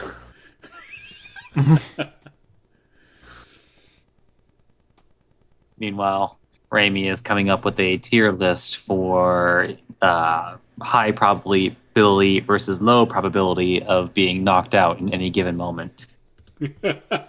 Understandable. As Naturally, you're Tobayashi's at the top, but after that, isn't that knocked up? let's not even think about whether Tobayashi can be pregnant. All right. I think with this, we should probably go on the break. Give everyone a chance to go to the bathroom, and we'll be back right after that. I just don't want to add mpreg to the stream tags. Yeah. Aww. I mean, if he eats enough, he kind of gets pregnant with himself. Yeah, is asexual reproduction count? Uh-huh. You be the call, chat. Tell us what you think we should add. All right. So, with this, we'll be back in Yeah, I was gonna say 30 minutes. No, 15 minutes. Wow, 30 minutes. It's like Yeah. that's Ooh. enough to order a pizza. Oh man, now I'm hungry. All right. All right. See you in 15 minutes. Bye.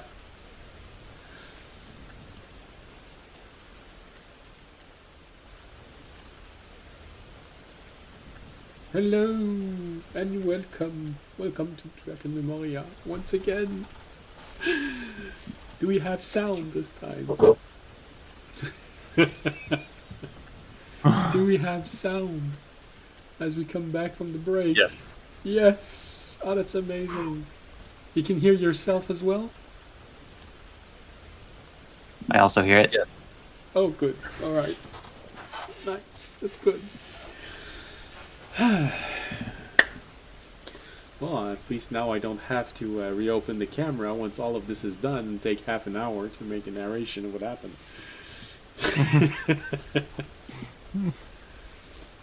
And the worst of it is that because it all happened, because the beginning of the episode works fine, I didn't realize it. I only realized it while I was playing the rebroadcast. I was there, I was like, oh, I forgot to turn on the volume. I look at, no, there's volume. Oh, shit.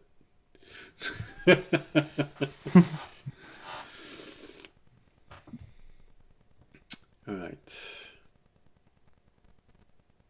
So. Well. Arunak has been deployed. And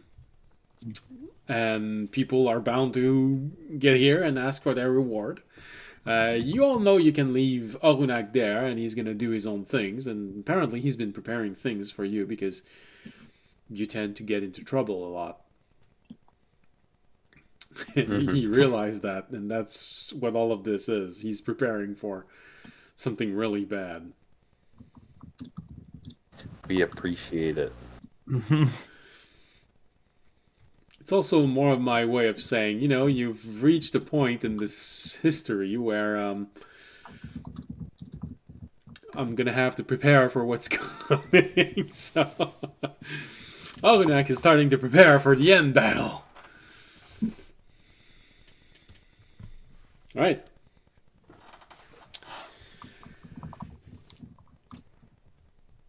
So, do you stay there and wait to see who's gonna come, or do you leave him there and do your own things? You do have 2/3 of a day for you. There to finish up on his own. Yeah. Oh, and I just looks at you. Oh, we're back here. That's amazing. It's quiet. It's a bit machiney, but it's quiet. So, how did it all go?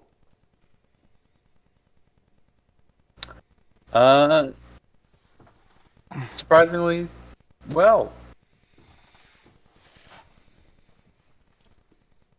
Surprisingly. Can you elaborate on that? Well, I mean, I guess not. So it wasn't a surprise that it went well.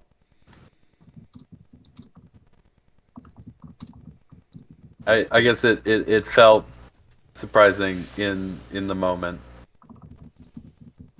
In the way of you feel like you're about to die and then you're like, oh hey, we got out of it. Yeah. I can understand that. So why am I here? Oh, Don't tell me we've got a fight inside of the garden. no. It sounds like people have found some of the things you were looking for. Oh.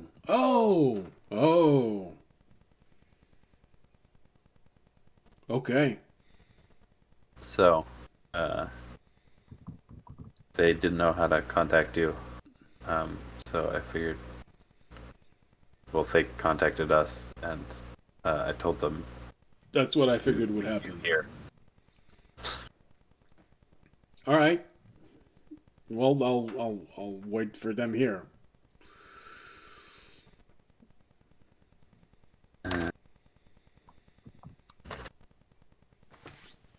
All right. Let us know.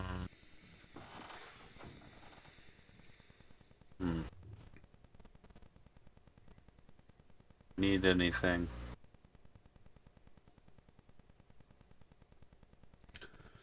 Well, the question is always more where do we meet again and when? I guess, I mean, how long do you want? Do you want to hang out here? Do you want to go back? Do you want do you want to just wait until you got all the stuff you needed and then go back, or do you want to hang out longer? What do you want? You want to hang out with me? I mean, I've got shit to do. So you don't want to I'll hang out with me? you. Always busy. All right, Jorg.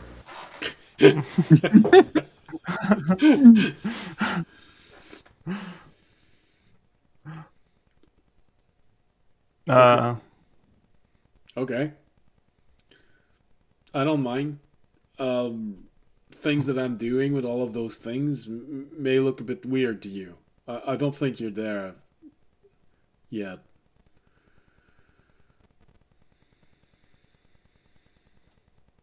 Okay, what'll look weird to me?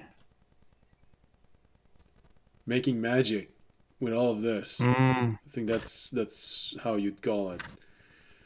okay, yeah. That'll be cool to see, though. I'm encasing powerful spells inside of crystal balls. Mm. Sounds useful. It usually is. I mean, look at all of you. You keep putting yourself in danger all the time. Those spell balls that it's a scroll, but it's a ball. Yeah, I guess. Sweet. You use Can we use them, or are they... What? You use scrolls? Yeah. I mean, that's what I was about That's to go do. creepy. Yeah. That's creepy. I guess so. Oh, good point. Yeah, because of what they're made of. Sorry. Yeah, that's fair.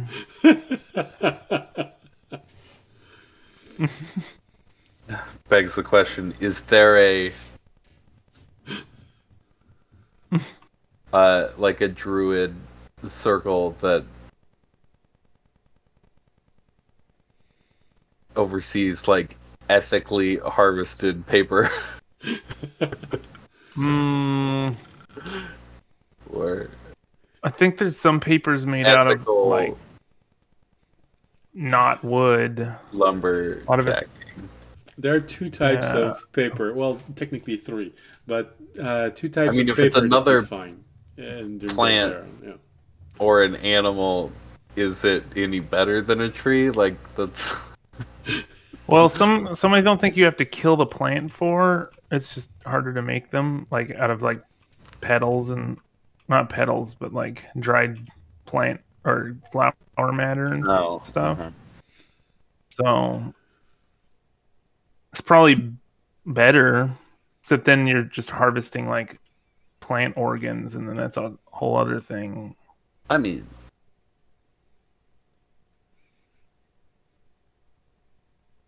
I think it's a lot better for them, though.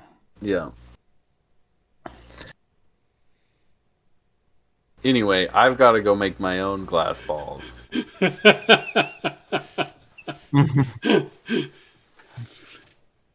And by that you mean scrolls. Yes. Okay. You're creepy for sure. Bye. That's the point.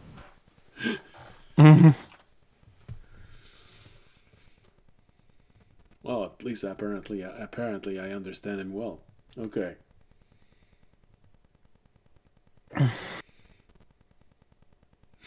He looks at you, Remy. I'm we're the closest closer in composition to him than I am to anybody else in the party.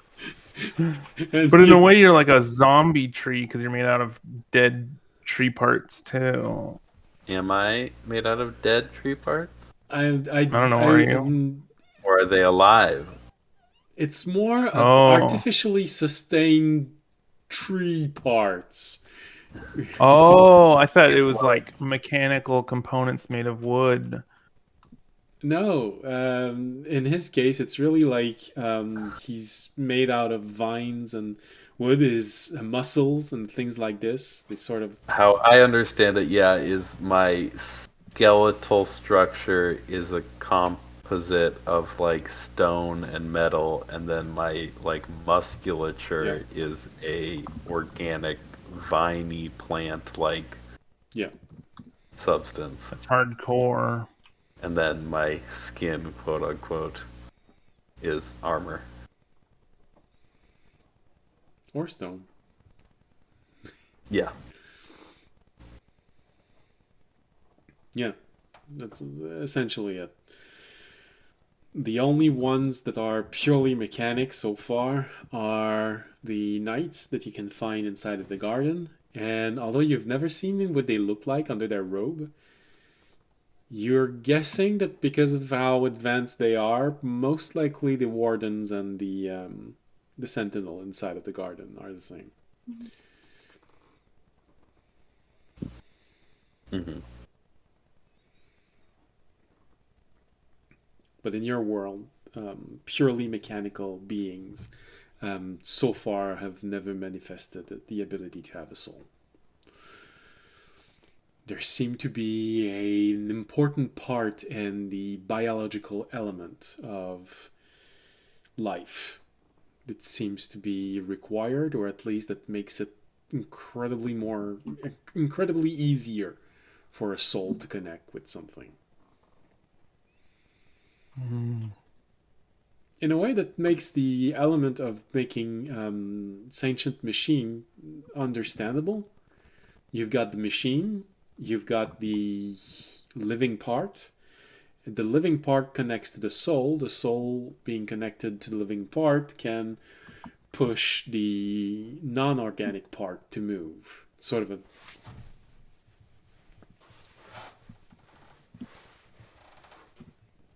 way that it makes sense. Mm-hmm. The soul acting as the ever-burning battery. It still needs a little bit of downtime, but doesn't need to recharge at dawn like magical objects.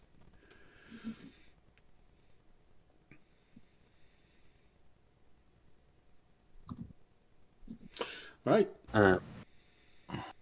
Yeah. Not to be boring, but now that I have a second of downtime, I tried last time we were here, and we immediately left. Well, I mean, if you want to settle something that audience might be a problem with, you could always leave now and try to solve the Tolteran thing before audiences wake up because, you know, he's wanted there. But I feel like I'd rather bring him and make sure that he goes to prison. Yeah. Yeah. Pay for his crimes. Yeah. Mm-hmm.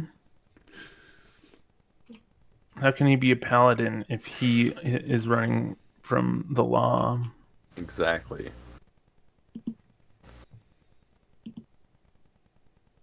Well, it's lawful good law. It's not lawful evil law. Mm-hmm. Mm-hmm.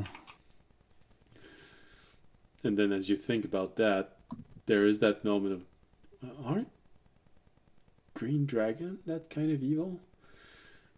Huh.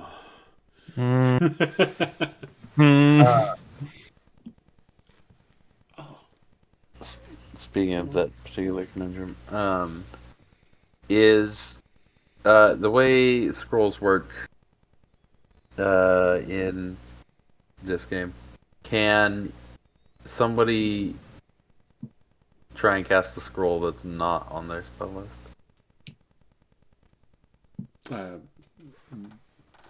You can cast it, but you can't make it. if you don't have access Yes, to but spell. if I made, We agreed some time ago that if you have the scroll, it's like even if it's outside of your class list, we could cast it. It's just you still have to follow the same rules for casting a scroll in that way. okay, which is a Arcana check. No, it's it is an ability check Okay. related to the class in question. Basically, I was thinking of making a scroll of disguise self for audience. Okay. Mm. But I need to learn some more spells first. I could polymorph audience. Yes. I mean, honestly, if you asked Little Raimi monkey. nicely, like he could make the scroll for you, but I also understand you probably want the spell for yourself anyway. I have the spell. That's why I would be able to create a scroll for audience to use. Because you can't, it's self only. You can't cast it on somebody else. Otherwise, I would just cast it on him. Mhm. But Or you take the time to learn polymorph. That's what I'm saying. I could just polymorph him. I'm joking though. That's a huge waste of a 4th level spell just to make somebody disappear for a little bit or look different. mhm. Mm-hmm.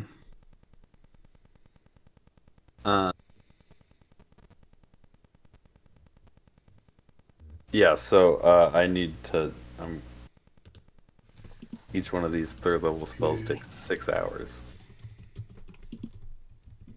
So I'm gonna go be a nerd in the library. Boring. I'm gonna go learn how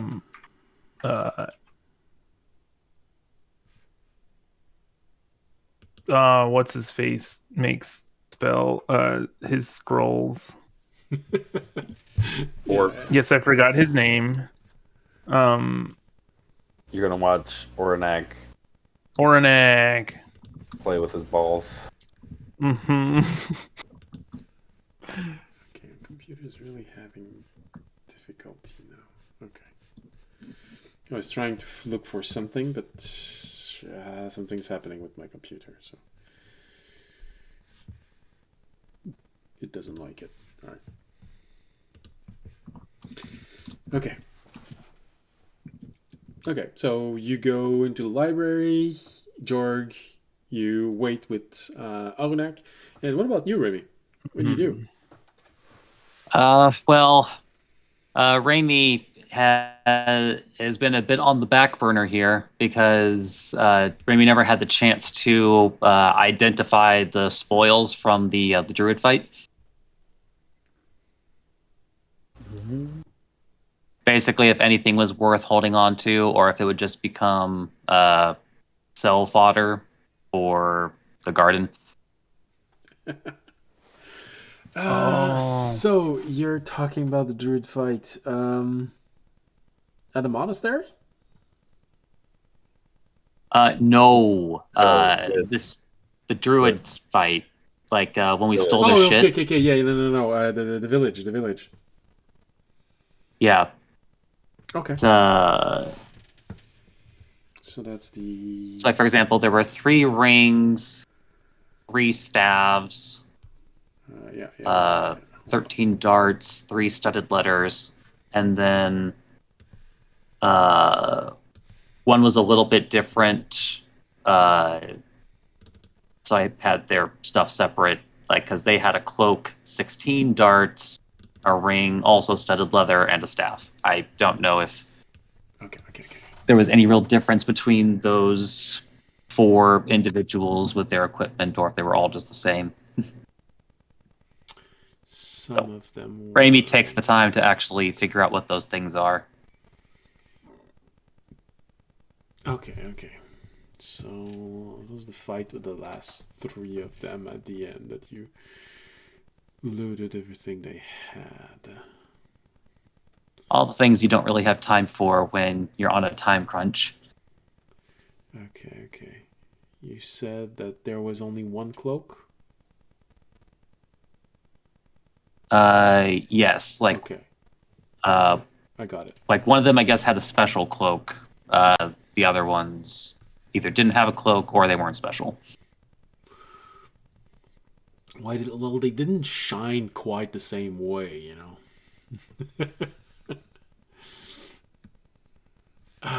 The joke is that they actually clean their clothes. Alright, so why is my mouse scroll not working well? Maybe it's because its battery is getting too low.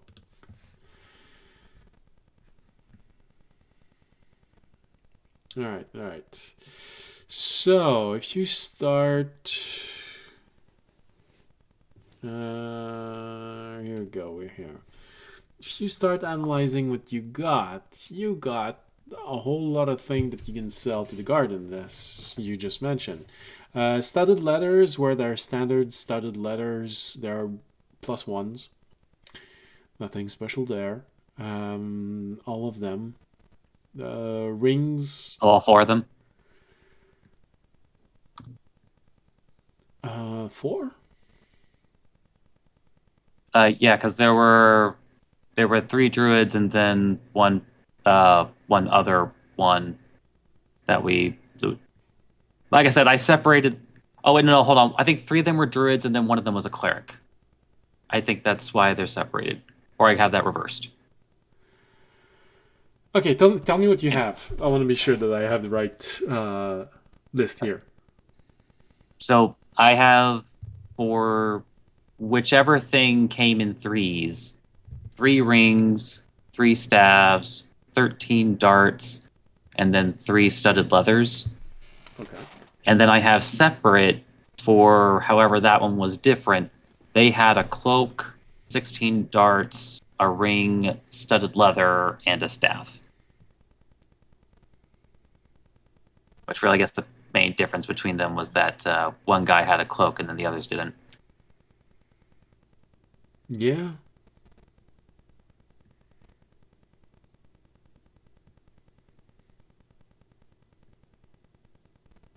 Okay. I don't know where the fourth studded leather came from.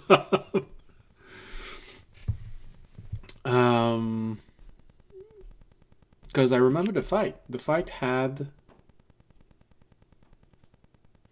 No, you're right. The fight had 3. Was it 3 druids and a cleric, or?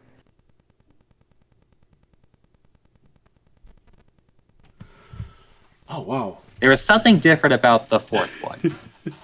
Yeah, no, there was the leader of the. They were all druids. It's just that one was higher level. But now you're making me doubt on whether there was one high level druid and two smaller level druid, or one high level druid and three smaller level druid. Because the only thing that doesn't add up to what you were saying is the 4 studded leather. Because you should did have. I possibly mishear and they weren't wearing any leather at all? Oh no, they all had studded leather, but if there were 4 of them, you should have 4 rings, but you only have 3 rings. So No, I do have 4 rings. I Ah. separated them because one Okay. was higher level and I didn't know if their equipment was okay, different. okay. Okay, then that's all right. Everything's been satisfactory. That's why I had like the darts separated. So like among the 3 regulars, there were 13 darts, and then on the higher level guy, he had 16 darts. Yes. Okay. Everything is clear now. So the 3 of them that were together, that you have them, it's supposed to be so you're supposed to have 3 studded leather, 3 rings. Did you take the weapons as well? We did. Okay, and 3/4 staff and a total of darts. So that's for the first group. All right, okay, good. So the studded leathers and the rings, they're all studded leather +1 and ring +1. The quarterstaff +1, and the darts from that category are darts +1. Mm-hmm. Which, when you think about thieves, dart +1 are kind of interesting and important. Because they burn through them so easily. Yeah, it's like, oh, these bitches are rich. They don't tend to have these in high levels. But then again, they're druids, so they're not rogues. They're druids, so that may be why. For the second group, for the other one, the one that's a bit higher, well, you got a cloak of protection, so +1. You got a ring of protection. You got a studded leather +2. And the weapons of that one are also +2. So a quarterstaff +2 and darts +2. Okay.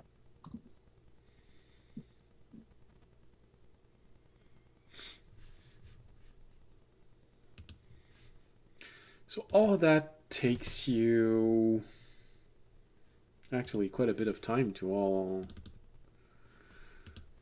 analyze if you want to be thorough and not miss anything, like the last time where a potion of poison got mixed with everything. I mean, he'll just give those to Jorg. I'm kidding. Got him. Pranked. Jorg, Can't get mad. It's a prank. I got some untested potions. Here. You can have It's like, hey, here's a completely unsuspicious quarterstaff +2. All right. So, yeah. They don't appear to have potions. I should try and put potions with people like this. Especially the small potions. They didn't have any. But I'm probably going to add potions from in the future. It would be normal. Especially the base levels potion. Yeah. You can practically make them themselves. So, incidentally, does anybody have... I could probably excuse audience because his attunement slots are always full. I'm assuming nobody has any interest in any other protection items. I already have a spare ring. Yeah, I'm honestly just being sure. No.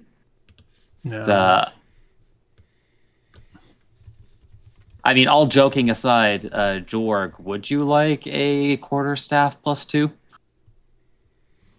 You have the defense staff, right?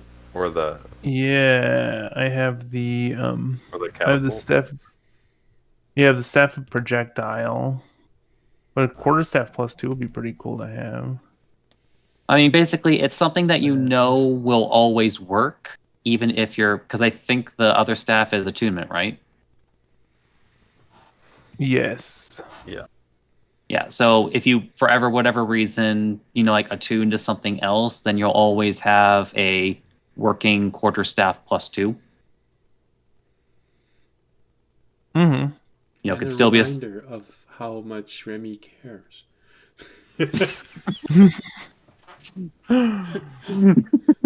This is just so Remy can laugh at him for lugging around an extra stick.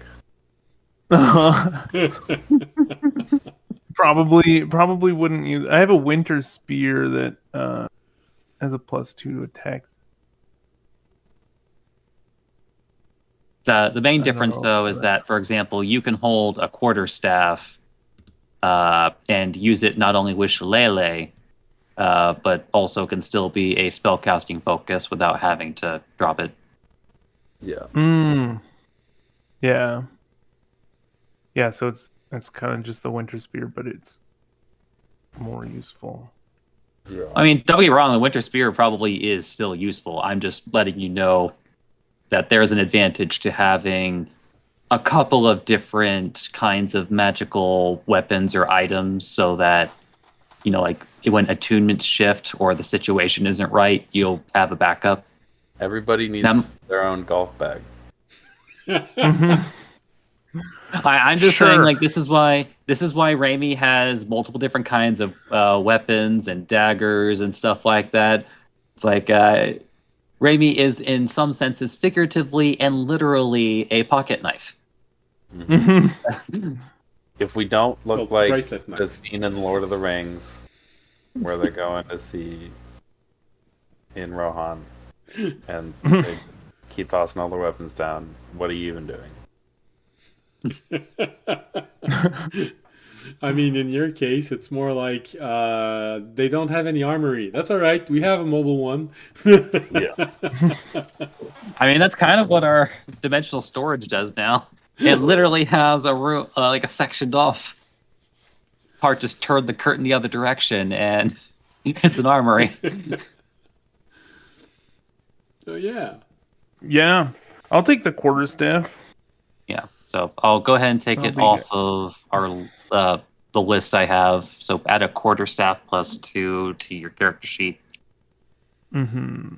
I did, and I'll put the spear once audience wakes up in the dimensional storage.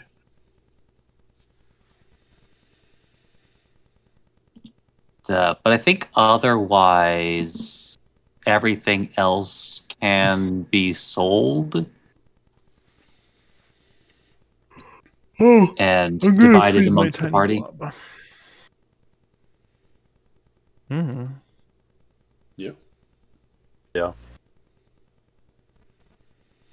I think everything else is good to be. Yeah. Well, I mean, I'll probably still hold on to the darts, but Yeah. it's like if I'm gonna have a surplus of darts, they might as well be nice. Right. Absolutely. All right. Which is funny because I made a very different decision, over 100 episodes ago when we came across some darts. But I was poorer back then, and I'm pretty Having sure money I was. changes things. I mean, I think at the time I was even. At the time, I think I was even saving up for a glamored studded leather. It's like I think that was like my first like goal purchase was so that Raimi could change how his clothes looked, but then also be a little more Sassy. slightly resilient. All right. All right. All right.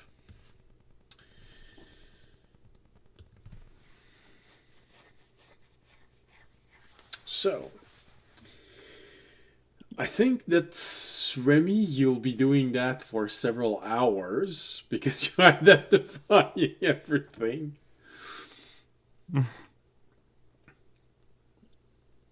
Because right there, all the darts, that's 160 hours, minutes. So. You know what? Raimi didn't really have anything to do today. It's just like we're gonna analyze these darts one at a time because one of them could be an explodey dart. You always got to be careful. Well, the only thing that I have to ask, because you're in the garden, where do you want to go analyze this? Do you want to go analyze this in the arboretum? Do you want to go analyze this in the library, in your own quarters, or maybe in the tavern? You got choice because you're in the garden. I think Raimi. You know what?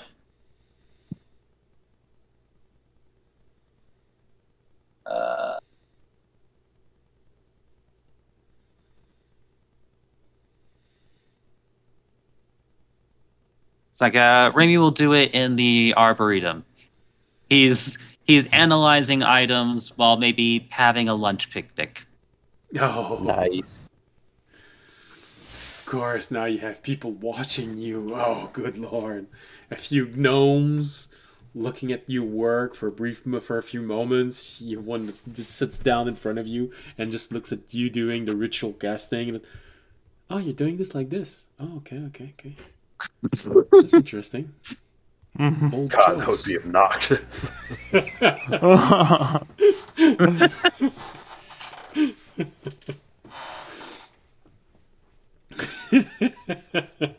You got it. They're adventurers, just looking, because everyone that knows how to cast, that's one of the elements that they always underline in spells. That's why there's always a risk when you learn a spell. You have to reinterpret what you're reading into your own way of understanding magic. So there's always different elements whenever you're casting a spell compared to the guy next to you. That's why if someone is casting a spell, you think you know what they're casting, but there's always a variable that, okay, I think he's casting that. That's not how I would have worded it, but, I think that's it. So yeah, no, there's definitely always an element of curiosity, especially when there's another adventurer just coming by and is looking at you. But the gnomes are probably the one that just starts commenting, and you get someone that comments your casting after a few moments, then he leaves, and there's another one that comes. Oh, that's so interesting. So you're doing it like this. It really feels like I'm just listening to recording of yourself. Recording yourself. Oh, that's really weird when you think about it. And he looks at you while you're casting and you're trying to keep your concentration, Remy, and he goes, can you mimic yourself? Because I feel that's really something interesting, because you're mimicking yourself, mimicking someone else. But then, because you're mimicking yourself, it's like putting two mirrors in front of one another. So you're mimicking yourself, mimicking yourself, mimicking yourself, mimicking yourself. And he looks at you expectantly as you're ritual casting your spell.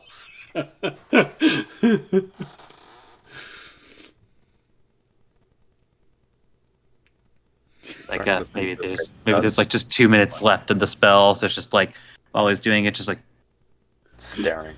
like holding up two talons. Then you hear Wang Nose like, oh, charade! I like that! 2 words!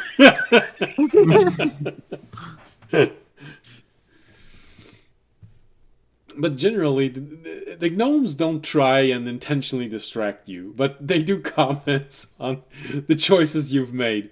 Oh, really? You chose that? You chose those words? Huh. I would have phrased it differently. And if you can't keep your concentration with that, then you don't get distracted to the point of losing a spell. Just slightly annoying. I mean, like I have like I've said before, I have a pretty good check for concentration now. It's like he's had to deal with so much bullshit on his travels that he has been hardened to any number of distractions. Like, for example, anytime Jorg opens his mouth, or or just like anytime like Jorg scratches his butt. Damn. So essentially, every time Jorg, period. Well, there's also things like like anytime like Tobiyashi breaks breaks open a door when he enters. It's like he has just learned to expect it. You don't know why, Jorg, but you feel like someone's talking about you. You just keep sneezing and sneezing and sneezing. Must be all the pollen. Yeah. Somebody's throwing shade.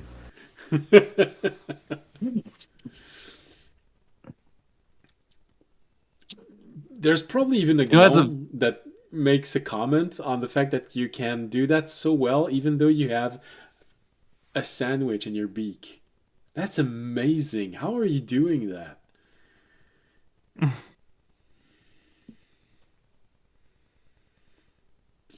Are there other things that you can do while having your mouth full?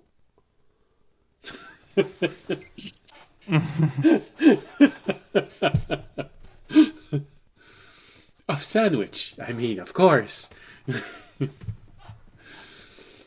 like winks one eye, winks the other eye, then does a double wink. And you hear Gnome just go, that gave me chills.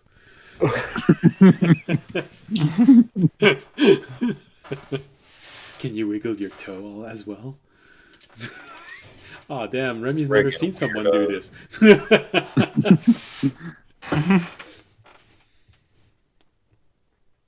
So, you keep having to deal with the concentration elements of your spell casting as Gnome keep passing comments.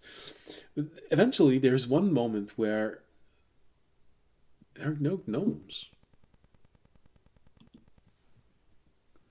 It sort of feels weird for a moment, you know? They just kept making comments and comments and comments, and you get the feeling that because one gnome saw you, it warned other gnomes, and then other gnomes came, and then suddenly there's no gnomes. Look in front of you, there's nothing. You look right, there's nothing. You look left, there's nothing. You look right, you look in front of you again, and oh, good lord. Gumtesh is in front of you.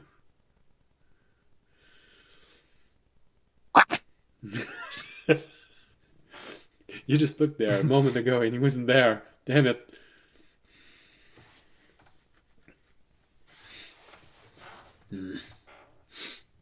Cautiously waves.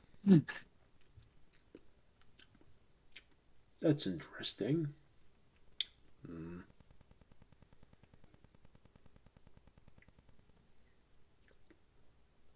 Is that your handwriting? And he looks at your book while you're ritual casting.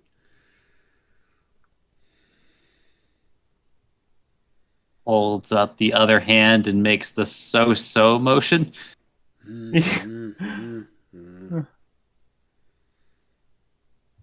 Hoping maybe he has an understanding of how his species works.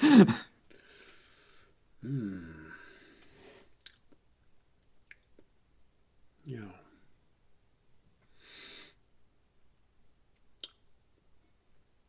I hear you've been doing a lot of things recently. You've been getting a little better. Ripening a little. And you get the element of half thief cat that he's putting out with this. Meaning that he thinks that you may be nearing the point where you might be ready for something.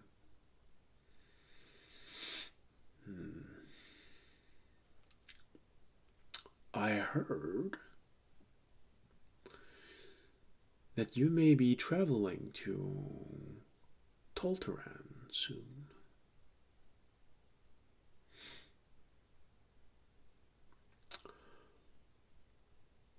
They have a mage there.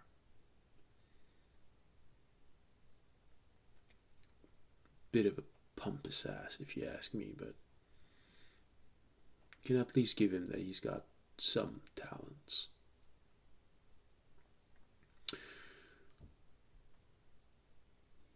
I'm thinking that there might be something you'd like in there.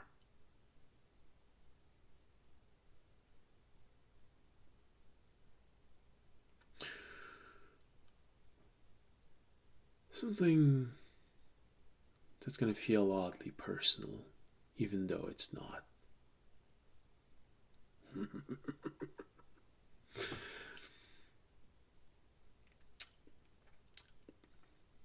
Well, if you decide to go there, make sure to visit personal quarters of that mage, the one living in the castle.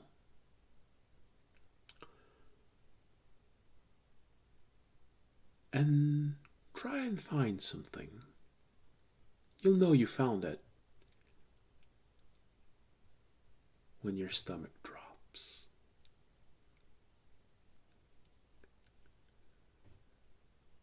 Cuts to 3 sessions later. 16 inches. Vibrating.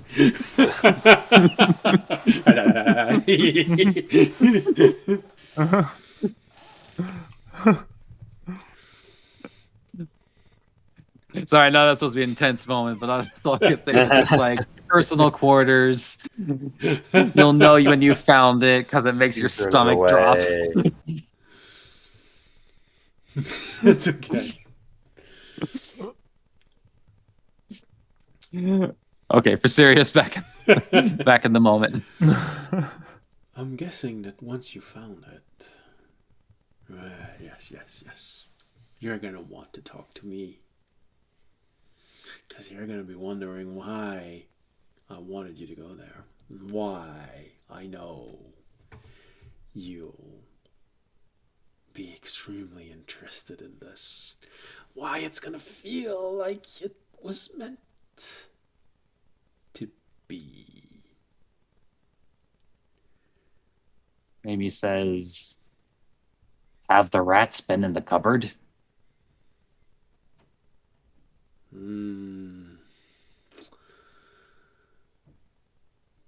In case Draken needs a translation, it's like, because given the context of this conversation, he's basically asking if Guntesh himself has been in that wizard's tower and has seen it for themselves.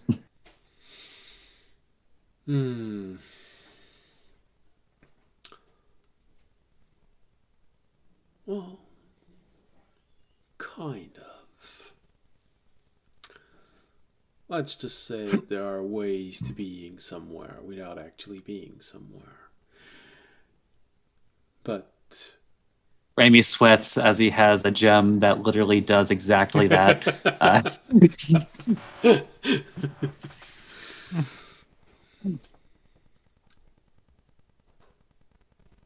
But I feel like it is something that needs to be done. And you know how providence works. I mean, you may not like the gods, but the gods seems to like all of us in our own ways. For some reasons, anyway.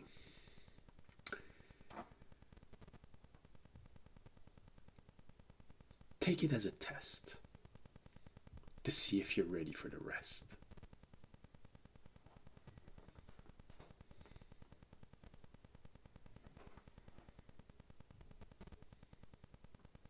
Maybe just now thinking of like, man, what?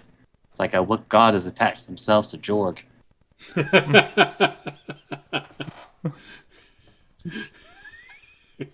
God in nature. Again, context for anybody watching: this is nothing against the player or anything like that. Raimi has just built a history with this PC. Yeah, no. The player doesn't have a problem with the other player. It's the character that has a problem with the character. I mean, I guess sometimes when people are just coming in the middle of session, it's like, wow, that guy must really hate. And I'm sort of hoping that if one player actually feels like it's problematic, they'll talk to me about it. I will. So long as no one talks to me about it, I'm okay with it, and I'm letting it go on. Although hopefully they would mention it to me first, so that we can resolve it between each other instead of getting Dad involved. Yeah. We can resolve it in game, maybe. Maybe. You know, you could have a second chapter of Tobiashi trying to beat everyone else, but it's going to be Jorg. And he actually just wants to beat one person. Mm-hmm.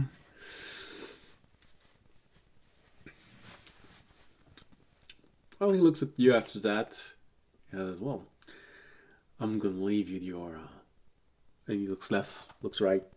Do you follow what he's? Do you follow where he's looking, or do you keep just looking at him?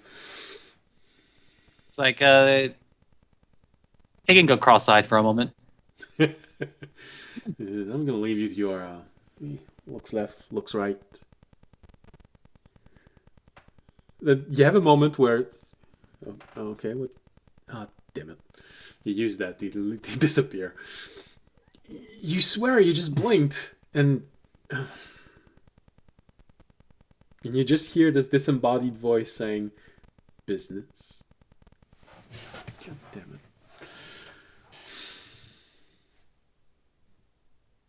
On to dart number 17.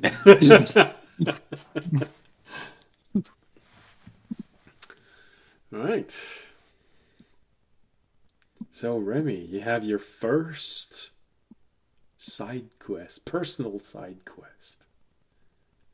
Well, one given to him. He's been on several it's like decided side quests, including but not limited to feather searching and Yeah. You've had several side quests that you've set for yourself, but it's the first one that you are given. Are we gonna get a moment of Remy backstory at one point? Oh. like strap in everybody. It's a Raimi story quest. Thankfully, somebody else is telling the story.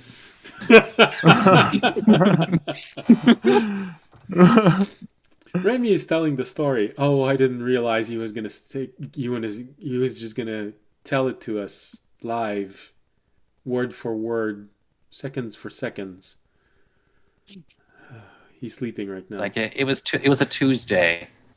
Had some oatmeal for breakfast. Oh no, Remy can't even narrate it unless someone narrated his voice. You can just show the picture live. Yeah, good point. It's just going to be actually him eating oatmeal for breakfast for 45 minutes straight because he can't skip it. You can't summarize it.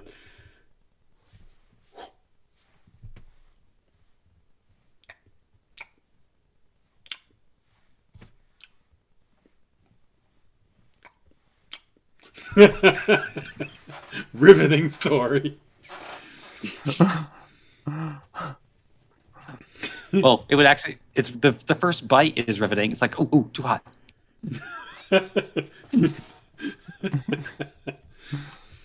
Haven't you ever wondered how it would have been if you'd actually seen the entire shawarma scene at the end of the first Avenger movie?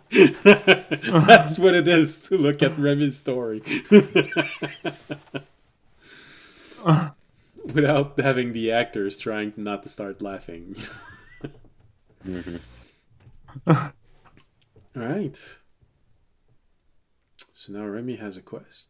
Fisher is preparing for a quest. And Jorg is looking at someone playing with balls. One of these is gayer than the others.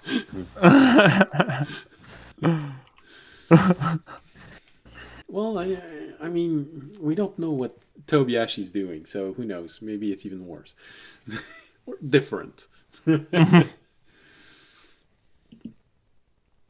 Oh. Yeah, no, I just thought about what Tobiashi's doing. Maybe we shouldn't focus on that too much.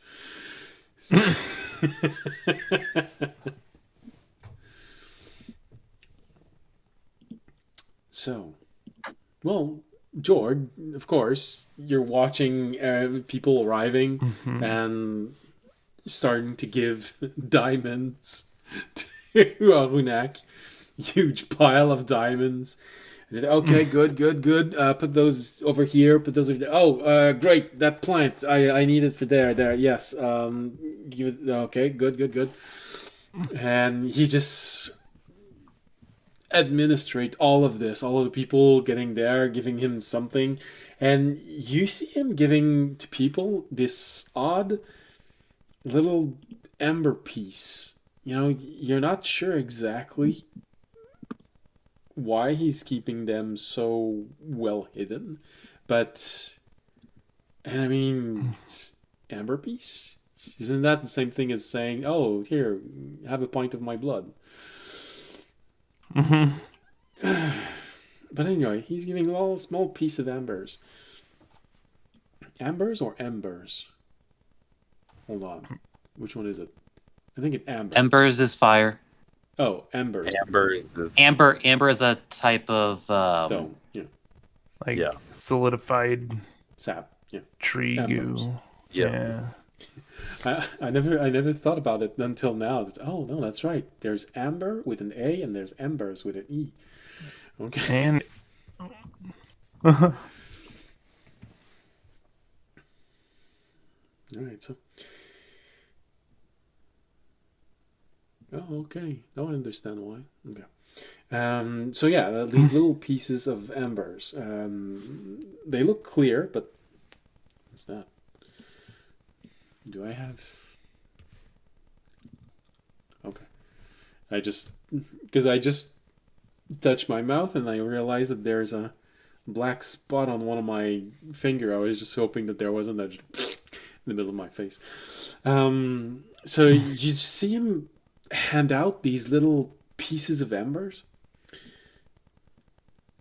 They all seem to be mostly clear, but you do see something inside of it. It's small, very thin, but you know, he's handing it out to people that are giving him the different components.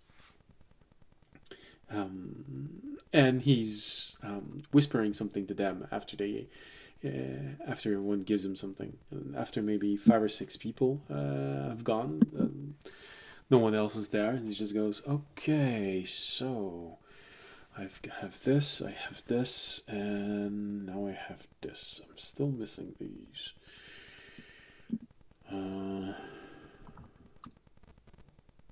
Right, I'm not going to be able to complete that right away.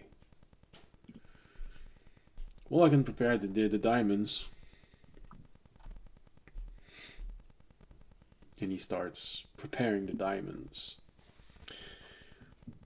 Using something very thin to just mark glyphs, runes on top of the diamonds. Once again, you're not sure where he's getting that from. He just seemed to have reached inside of himself and pulled that out. But it's slightly acidic, and it's just enough to burn the top of the diamonds, so that whatever he's writing on top of them sticks. Make a religion. You can make a religion roll if you want. I would like to. 12. Okay. Low. Yeah. George's not rolling too hot today. You're not sure what spell he's making. You do recognize the druidic elements of it, and you recognize that most of them are really high-level spells. You think he's preparing things for healing, but which one? All you know is that it's healing of a very high level. So higher than level 5. And spells like this can actually do quite a lot in a battle. So he's preparing for big things. He's preparing for you all taking massive amount of damage and trying to figure out either ways to extend the spells he has, or give you all the abilities to handle a little bit of your own healing should the battle becomes too intense. But which spells? You can't figure that one out. Not with a 12. Yeah. That's fair. Well, when did he learn? Do we know what level he is? He's Yes and no. You know that when he is summoned, he adopts the level of the person who summons him. But you don't know in his own realm if he is of a higher level or not. Because that's not something that you've talked about, but that's something that Fisher has talked about with Terranad. But Terranad did point out at one point that isn't it weird how he never seems to be at a loss to figure out new spells. He always seems to know exactly how to use the spell. He always seems to simply know them the moment you level up. He doesn't need to do any research. He doesn't need to learn anything. And no matter how many times you kill him, he just goes back to his realm. So as far as you know, he could literally be a demigod on the other side. And that's just his avatar that he's sending. Damn.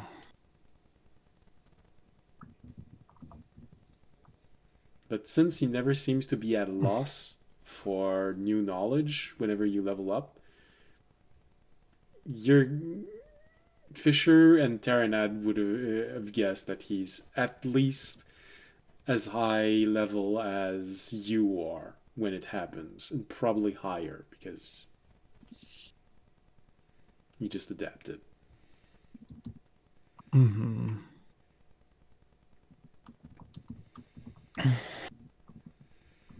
So, little boy may actually be a very powerful being on the other side. Who knows?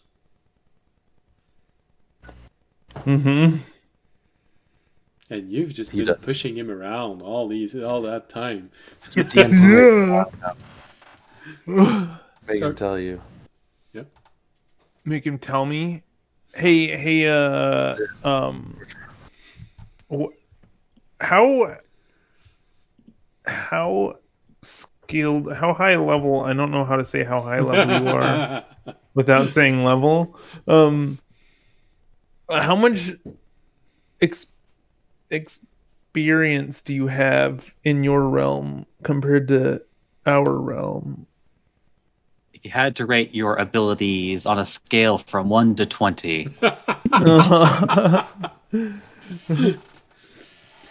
What do you mean experience? Do you mean it in the way that Remy keeps smiling about it, or in the way that Fisher keeps talking about it? Fisher. Well, yeah. I've been around for quite a while. Yeah. So, you can cast spells that are far more advanced than what I'm capable of. Is that a new way of self-roasting yourself? I'm not familiar with that. No, I just assumed you were you had a similar knowledge on Druidcraft to me until now. Seeing you write these spells. Well, it is my native language, and I'm a living plant. So, yeah, there's similarities with the kind of energy we can use and where we reach into to use it. The main difference being that I reach into myself to get it, and I guess you reach into myself to get it. So yeah. So in that sense, yeah, we sort of get our things in the same place. there is a reason why dryads keep following me around on the other side. It's because they think that I can help them be reborn in trees. Oh. I'm pretty sure that's the reason anyway. It's not like they're just gonna come out and say it. It feels a little bit too self-absorbed, if you know what I mean. Oh, I like you, but can you resurrect me and then I can go away and never see you again? You know, I'm not sure they're actually gonna say that. No. Can you resurrect them? I mean, it's not real resurrection. It's really just helping them bond to a tree here. Because very old oak, they sort of emanate this different kind of energy which becomes compatible with them.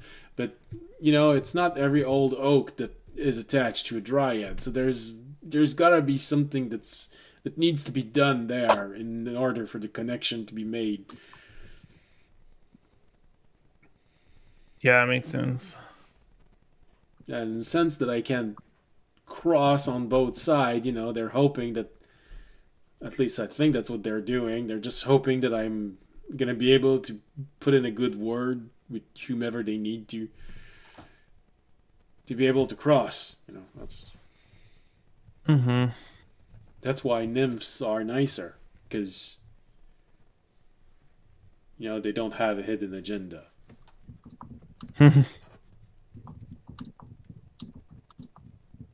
The amber you were giving out earlier as payment, was that just what was made that worth all the what they were giving you, the diamonds and stuff? Oh yeah, definitely. I mean, who wouldn't want to have 2 strands of nymph hair encased in amber? Oh, Can do a lot with that. that makes Weird. sense.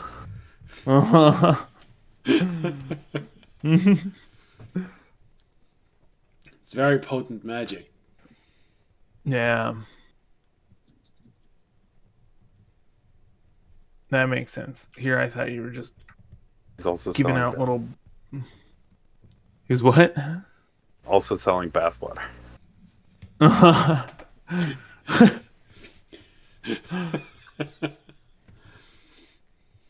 Sorry, spring water.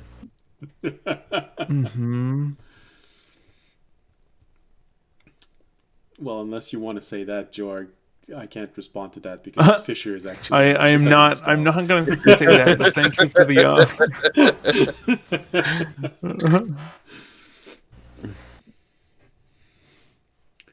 But technically, you know, the water from a spring in which a nymph has bathed can make a pretty good charisma potion with that. Technically speaking. Theoretically. Yeah.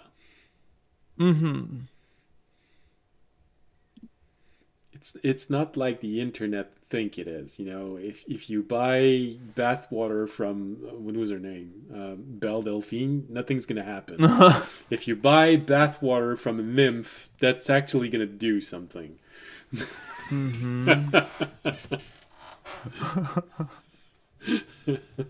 One is a scam, the other is an actual thing.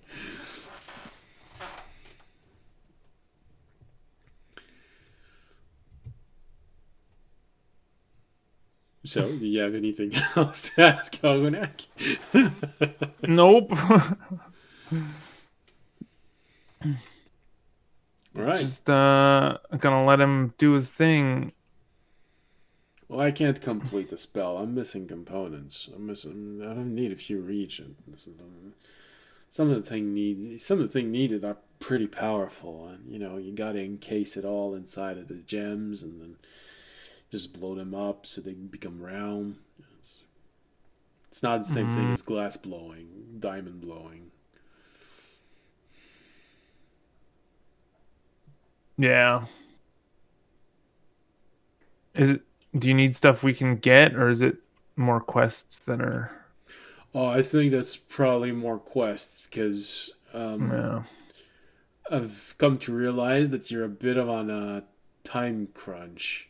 Um, and I know time is sort of your own thing, and you just keep telling everyone that you're the time knights and that you can actually do stuff with times. But so far, I've only seen you being flung in times, not actually being able to Yeah. control it. So, Yeah, we haven't done anything outside of this time in a while.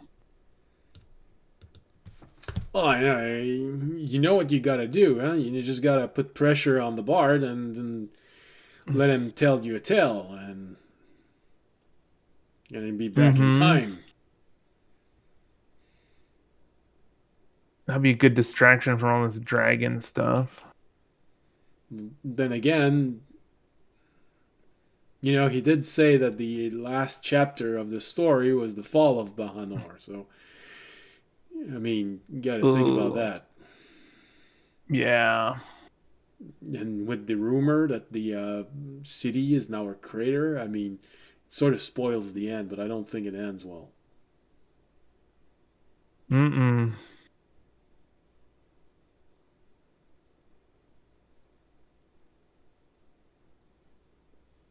But I'll be happy to I'll help you probably. in there. Not die. Mm-hmm. That'd be nice. But if you do die in there, could you at least try to not let me be stuck in there with you? Yeah. If we die in there, do we die in real life? I don't know. I'm not an expert in time travel. Jorg doesn't, Mm. but Avery does. Oh no.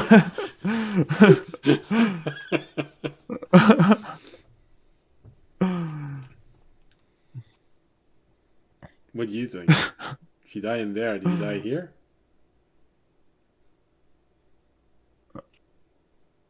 I don't know. Like, I'm not sure if we were dreaming or actually sent back in time. I don't know. I mean, wasn't part of the puzzle that you keep repeating outrageously without thinking too much about who might be listening that you're looking for a feather inside of a dream? So maybe it's a dream, Mm, but it's a dream that happens in the past. yeah, and one that has an effect on the real world. And you know how dreams work. I wanted so bad to make a comment on that. Dreams work. You know how dreams work. They're always based on elements of your everyday life because that's what's easy for your mind to reach out for. So, is a dream reality or not? Are you really going back into the past? Is it a dream that's made with elements of the past, or it's a dream that is from the past?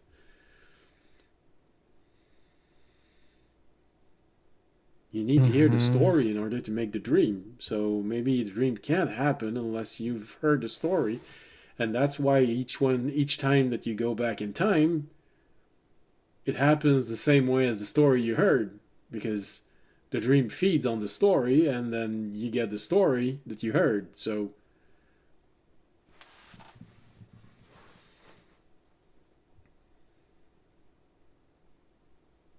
or maybe it's Mm, the other way around.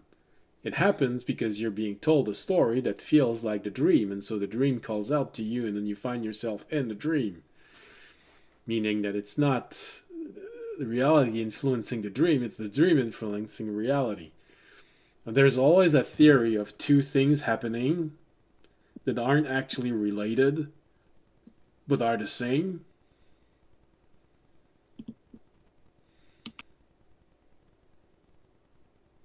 mm-hmm. I mean, what's your opinion on that? Which one do you think it is? Uh, Is it the dream influencing the reality influencing the dream, or is it what is it called? A circle has no beginning. No, I meant the last one that I talked about. Oh, Synchronicity. Yeah, I think that's what Fisher said mm-hmm. once. I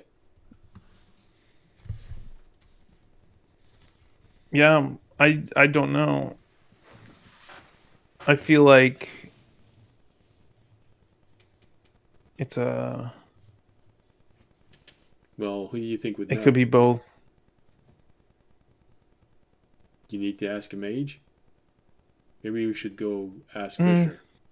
Maybe he'd know more. maybe we should He keeps having see weird what Fisher. dreams.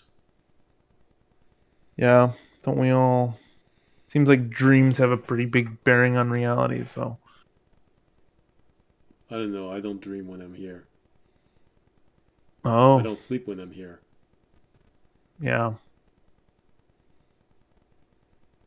I mean, in a sense, one could say that this is the dream for me. You know, I fall asleep where I'm from, and then I wake up here. So this is my dream. Oh, Maybe you're not true. so Maybe you don't actually when we exist. Oh, that when explains so much.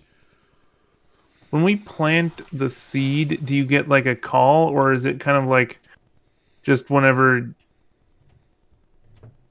That's kind of a bit private, don't you think?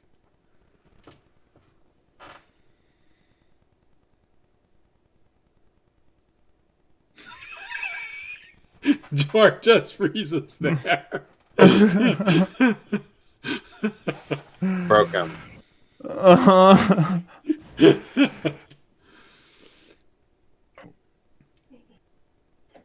Yeah, I mean, yeah, it's sort of a summon. It's sort of a, hey, we need you. It's a bit hard to explain. It's not like the reality over there is exactly the same as the one here. But yeah, it's sort of a summon. It's sort of, oh, Okay. ding dong. Is that what you say when someone hits the bell in front of the Yes. house? Ding dong. Mm-hmm. Yeah. Yeah. So sorry, I was being distracted by somebody. Uh, Who? Is that yeah, that's person what over I there? assumed. Yeah. No. Yeah, that person over there was trying to get my attention, but No. yeah, but she's not anymore. hmm No, it was a she. Oh, you all look alike for me. I didn't know it was a she. yeah. Mm. I mean, I can see variables between all of you, but still, you all made of flesh. You're all roughly the same hmm height. It's just a little bit variable. Yeah, you have a little more variation in the tree world than humans.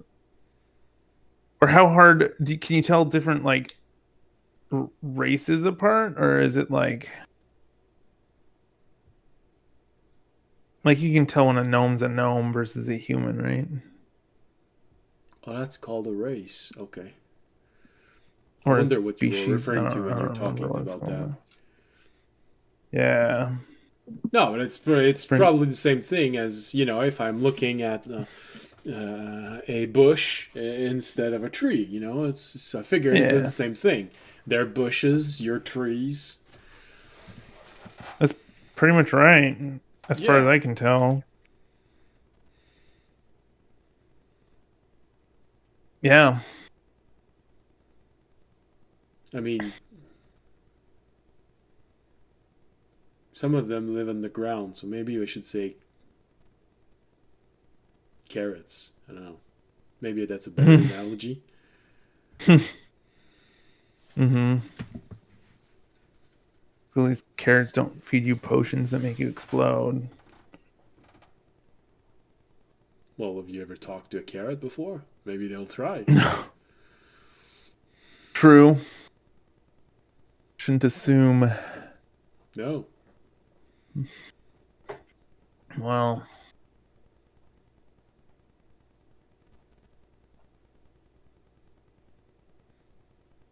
I guess you really needed that because I feel like this conversation is really grounded in the basics of life. Mm-hmm. Usually you all ask me different questions than that, so I'm hoping it helped you. Yeah, I think it did. That's good. Mm-hmm. Well, I'm getting sleepy. It's been a long day. Okay, yeah, no problem. No problem. I understand. I understand. Here, and he takes a leaf out. He's here. Chew on this. It's gonna Oh, help. thanks. Yeah, your breath really stinks. Oh, I see.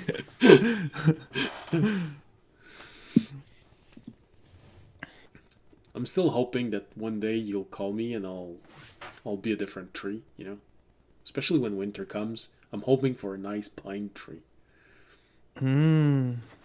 Wait, you can just change into a different tree? I don't know. You've never summoned me in winter. I don't know. Hmm. Well, it's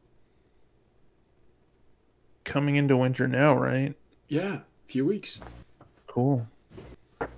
Guess Hope we'll you'll find try. out. Yeah. Mm-hmm. All right. Well, I'll let you go to sleep. All right. Enjoy making bells. Yeah, well, that's as much. Yeah, I mean, are we supposed to enjoy it? Never mind, never mind. Go to sleep, go to sleep. I'll ask the questions officially. You're not used to making stuff. Yeah.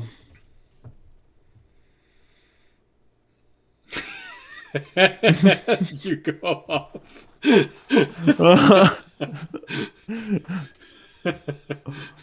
I've never had this level of casual conversation with a player and an NPC.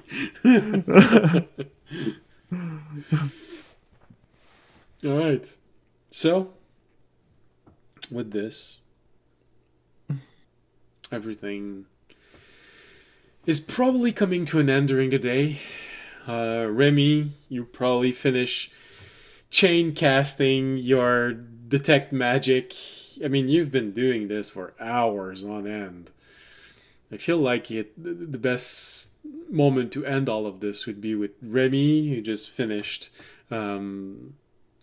casting this over and over and over again. Like I said, you probably needed somewhere in the cusp of 100 to 200 minutes to do this, all of that. I mean, that's nearly 4 hours. So. York starts walking by. Raimi throws a stick at him. He confuses it for being a gift. This is a nice stick. This is a nice stick. Thanks. Oh, is this the +2 quarterstaff you were talking about? Yeah.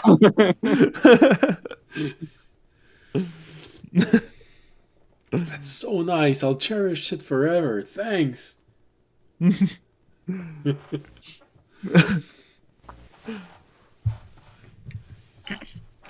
I'll ask quickly. Is there anything that Remy and Fisher would like to do for that day, or would we simply skip to the next day for next episode? Just learning spells.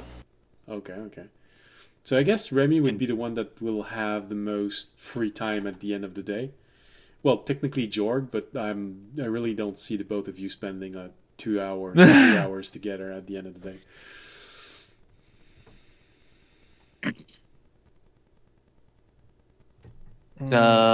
Honestly, and this is something that could probably continue at least a bit into like maybe the beginning of first session. But Raimi would first try to see if he could sell the things that they have no intention of keeping. Okay. Then I'll look at the pricing and give you the amount of money that it gives. Then he would. I'm not sure if this would be a matter for the research quarter or a specific magical store, but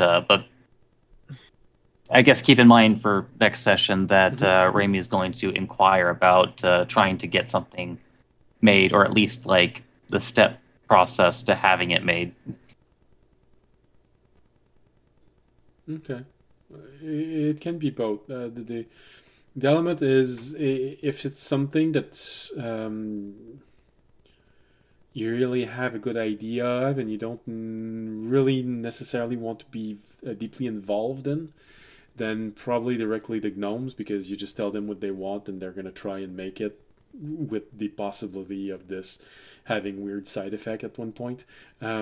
Or you can decide to make research by yourself, try to figure things out by yourself, which would significantly reduce risk, and potentially give you the ability to make it yourself.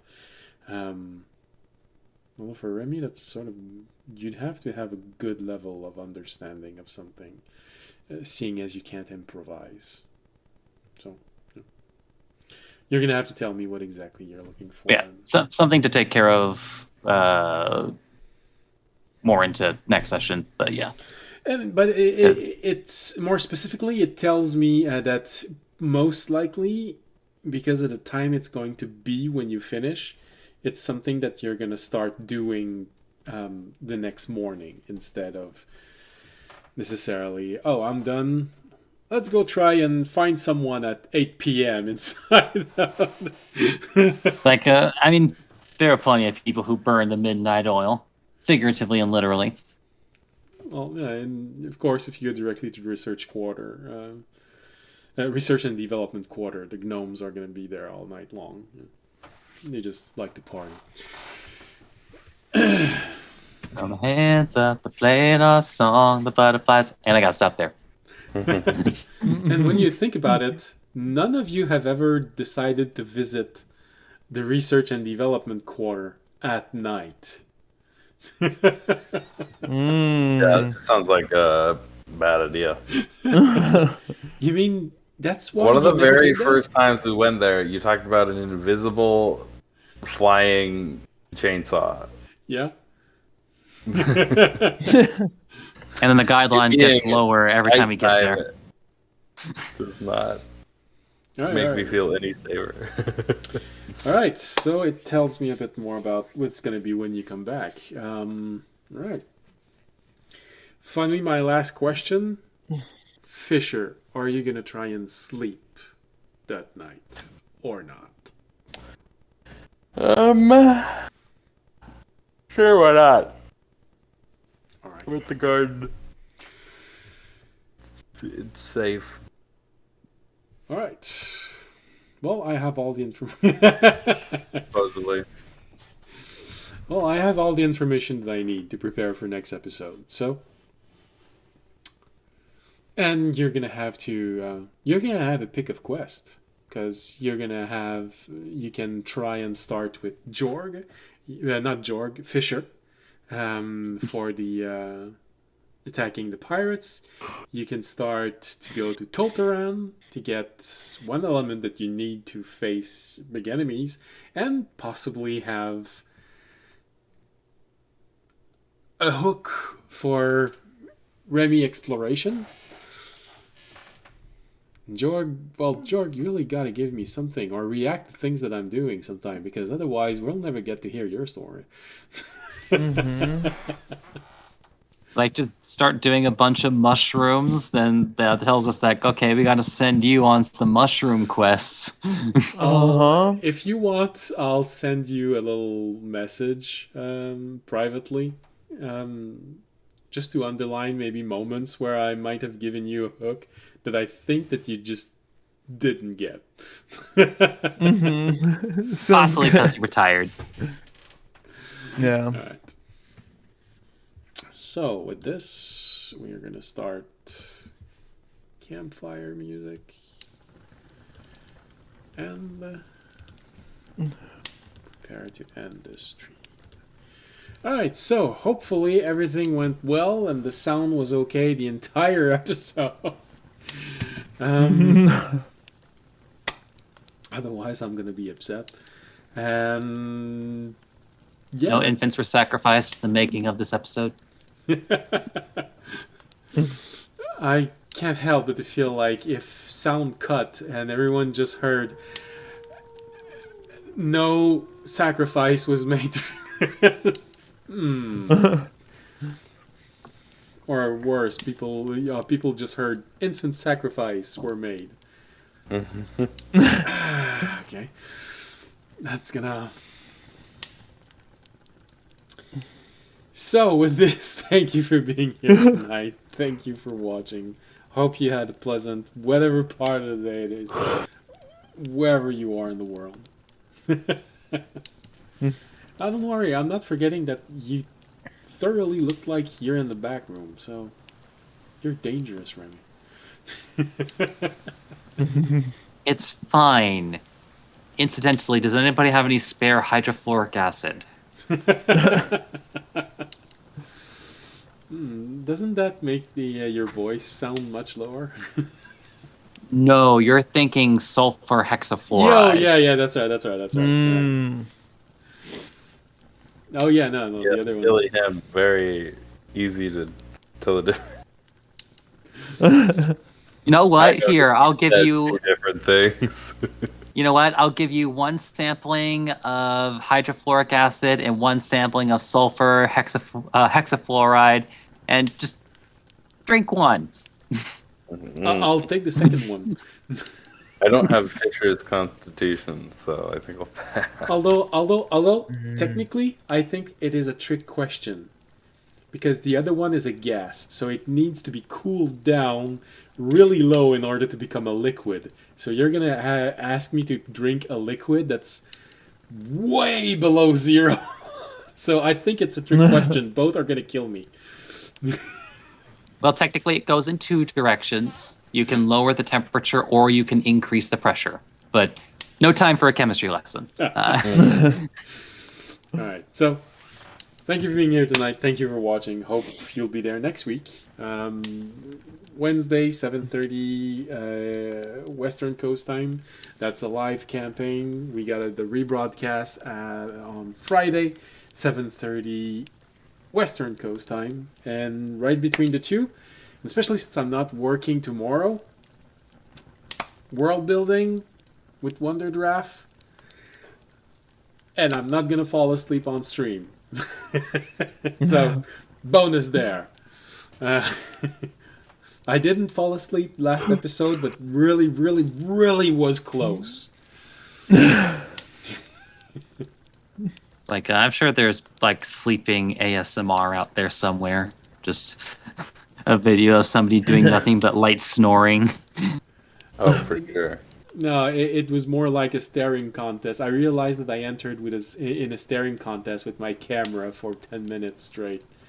So, no, technically not asleep, but really, really on the edge there. The lights are on, but nobody was home. Worst of it is that camera won. So, so thank you for being here. Hope we'll see you again next week. Or tomorrow if you want to watch me world build. And remember, if you want to support, it's always very much appreciated. And please, please, you take the time to tune in and watch. At least become a follower. Come on. It helps. I promise. But you can also leave comments. We got Twitch, YouTube, Twitter.